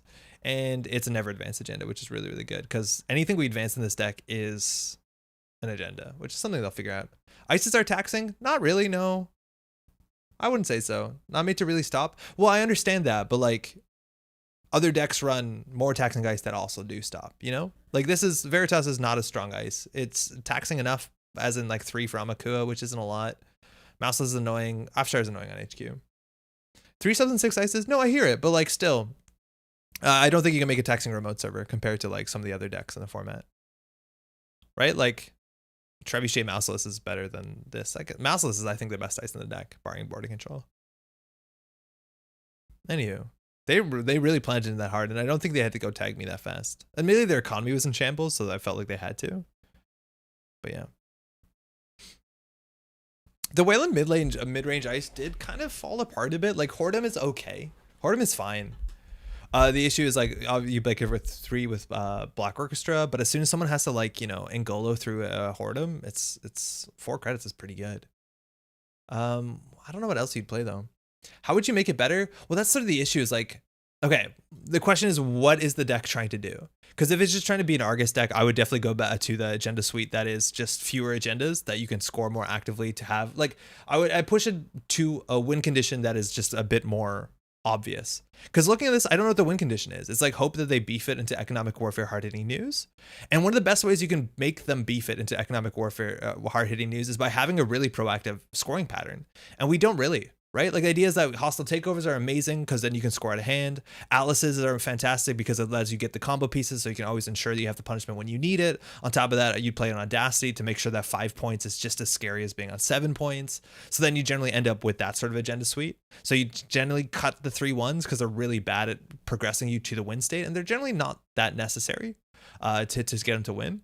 I don't think the news teams, I think I'm reiterating a bit, but I don't think the news teams really do too much. You're hoping to win sooner than these will matter, and like this only matters if they score 5 agendas, and like excuse me, this doesn't always matter. On the matchup that we played, it did matter, but they got a lot of agendas though. And then I think we just go a bit faster. Like what do modern Argus decks look? They can't, these happen, these are things. Do people still play Argus? Might you be thinking to have a fast deck, but if we stay with Argus, like if you want to play a grindy Argus deck, is that the question? Once the next set drops, I'm going to make a Wayland C deck. I'm so excited for the next set. Yeah, I'm stoked for the next set too. So if you want to do something that's grindy on the long game.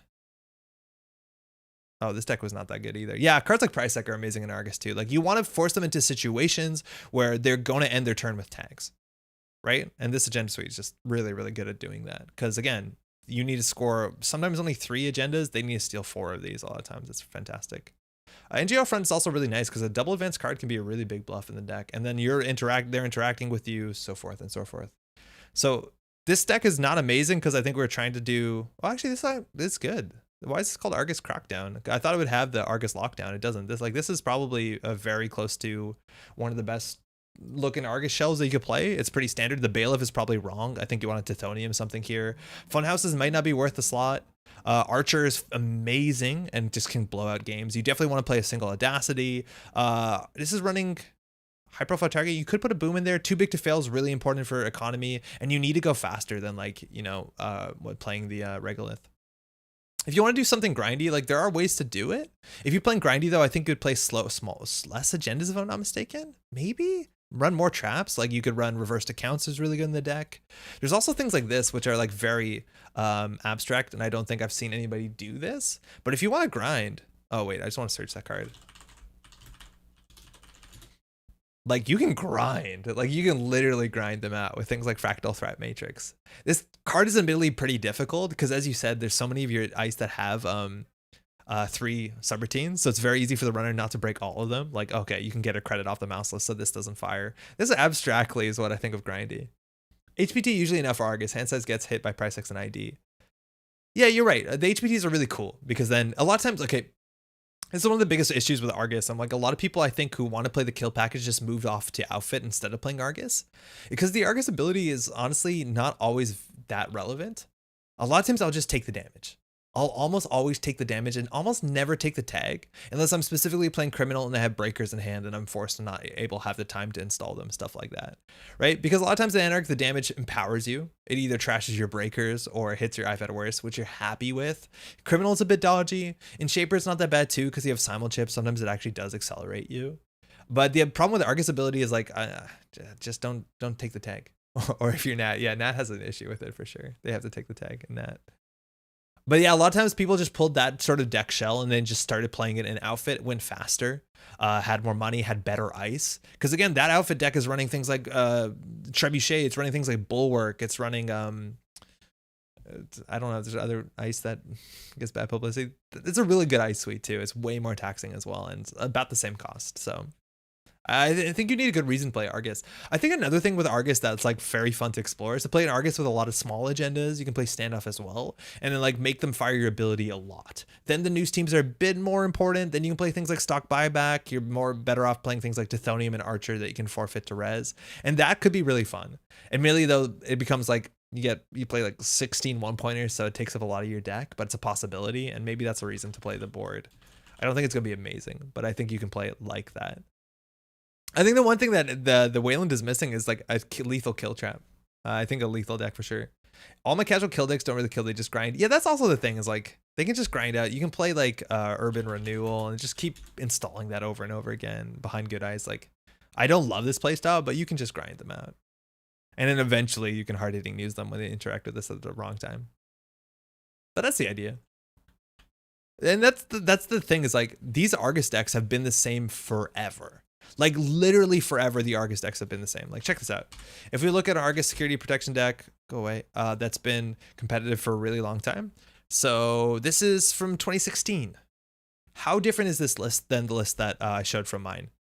Okay, Jackson Howard is now Spin Doctor. This deck runs Snare, and I think actually Snare is really good if you're running like a lot of recursion like Jackson Howard or even some preemptives. But it's the same sort of idea here. Actually, no, this one's actually way different. Excuse me. But the agenda suite's been largely the same. What else do we have? Fake Nats, tech cards are bad. Osclip played this.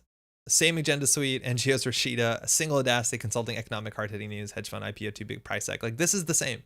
Running a 3 border control Tithonium, Archer, Afshar, Hordem, which was relevant too because people were playing a single Archer, and then Data Raven, which we don't have anymore. Like they've been a very similar shell. They've been always consistently competitive. I just not convinced it's as good now as it was back then. Broad Daylight, I love it. Broad Daylight is such a grind card too. That's the bad publicity. Click to do 2 damage. Yeah, that was really fun. Builder Nations, let's go. Wasn't Limes playing after Worlds? Was playing this one grindy deck? Limes, I think, published this list, and we played against it, and we got ground out a couple times. Where it was just like install constantly behind the ice, and sometimes it was just like the contract killer. Am I making this up? I remember a deck that it was just like always install behind ice. It's going to be a contract killer half the time.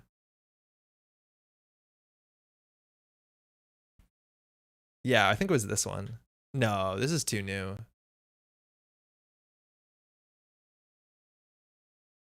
Maybe I have to search at what a most popular contract killer deck was. But I know somebody was doing that, and that was their deck. It was just super grindy. It was like every turn there's something in the remote that will kill you. Damn, Gene, was this your deck? No. Urban knows so good I made my custom proxies using the OG Netrunner 90s art. My proxies look clean too. That's really cool.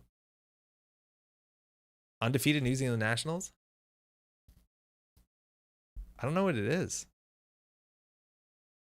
NB Kelly had one. That's the one I just opened. Yeah, I think this is it, right? Because every turn they're just jamming behind a remote server, right? And they're playing the outfit, so the ice was good. It was like, oh, sometimes it's a contract killer, sometimes it's a Ronin, and then there was like Argus Crackdown, dedication ceremony to deal with the CityWorks project. Just a lot of damage that you couldn't deal with. And there was Helheim servers to make stuff really mean, and Lacoste got free advancements. I think we played against this and we really struggled. Because it was just, you had to run the remote every turn or there's a threat. And that's kind of cool. Cards that you advance that aren't agendas are always really fun as long as you can afford them. Anywho, we did the thing. That's all that matters. That's it. We got a long weekend coming up, so for all those in Canada, hopefully you're having a good Thanksgiving this weekend. If you aren't able to hang out with friends or family because of circumstance, hopefully you're doing okay. Hopefully everything's all right. We'll be back in a week. Hopefully Pat's going to be here, maybe even in person. I think we can do that, so that's really exciting. We'll be back next week on Twitch. They'll never know. They'll never see this. So what's the point promising to them? But that's largely it. Huge shout outs to everyone hanging out in the YouTube chat, specifically everyone watching the VOD. Hopefully you're doing well as well. And everyone we play games with. Good games. See you in a week. Ciao.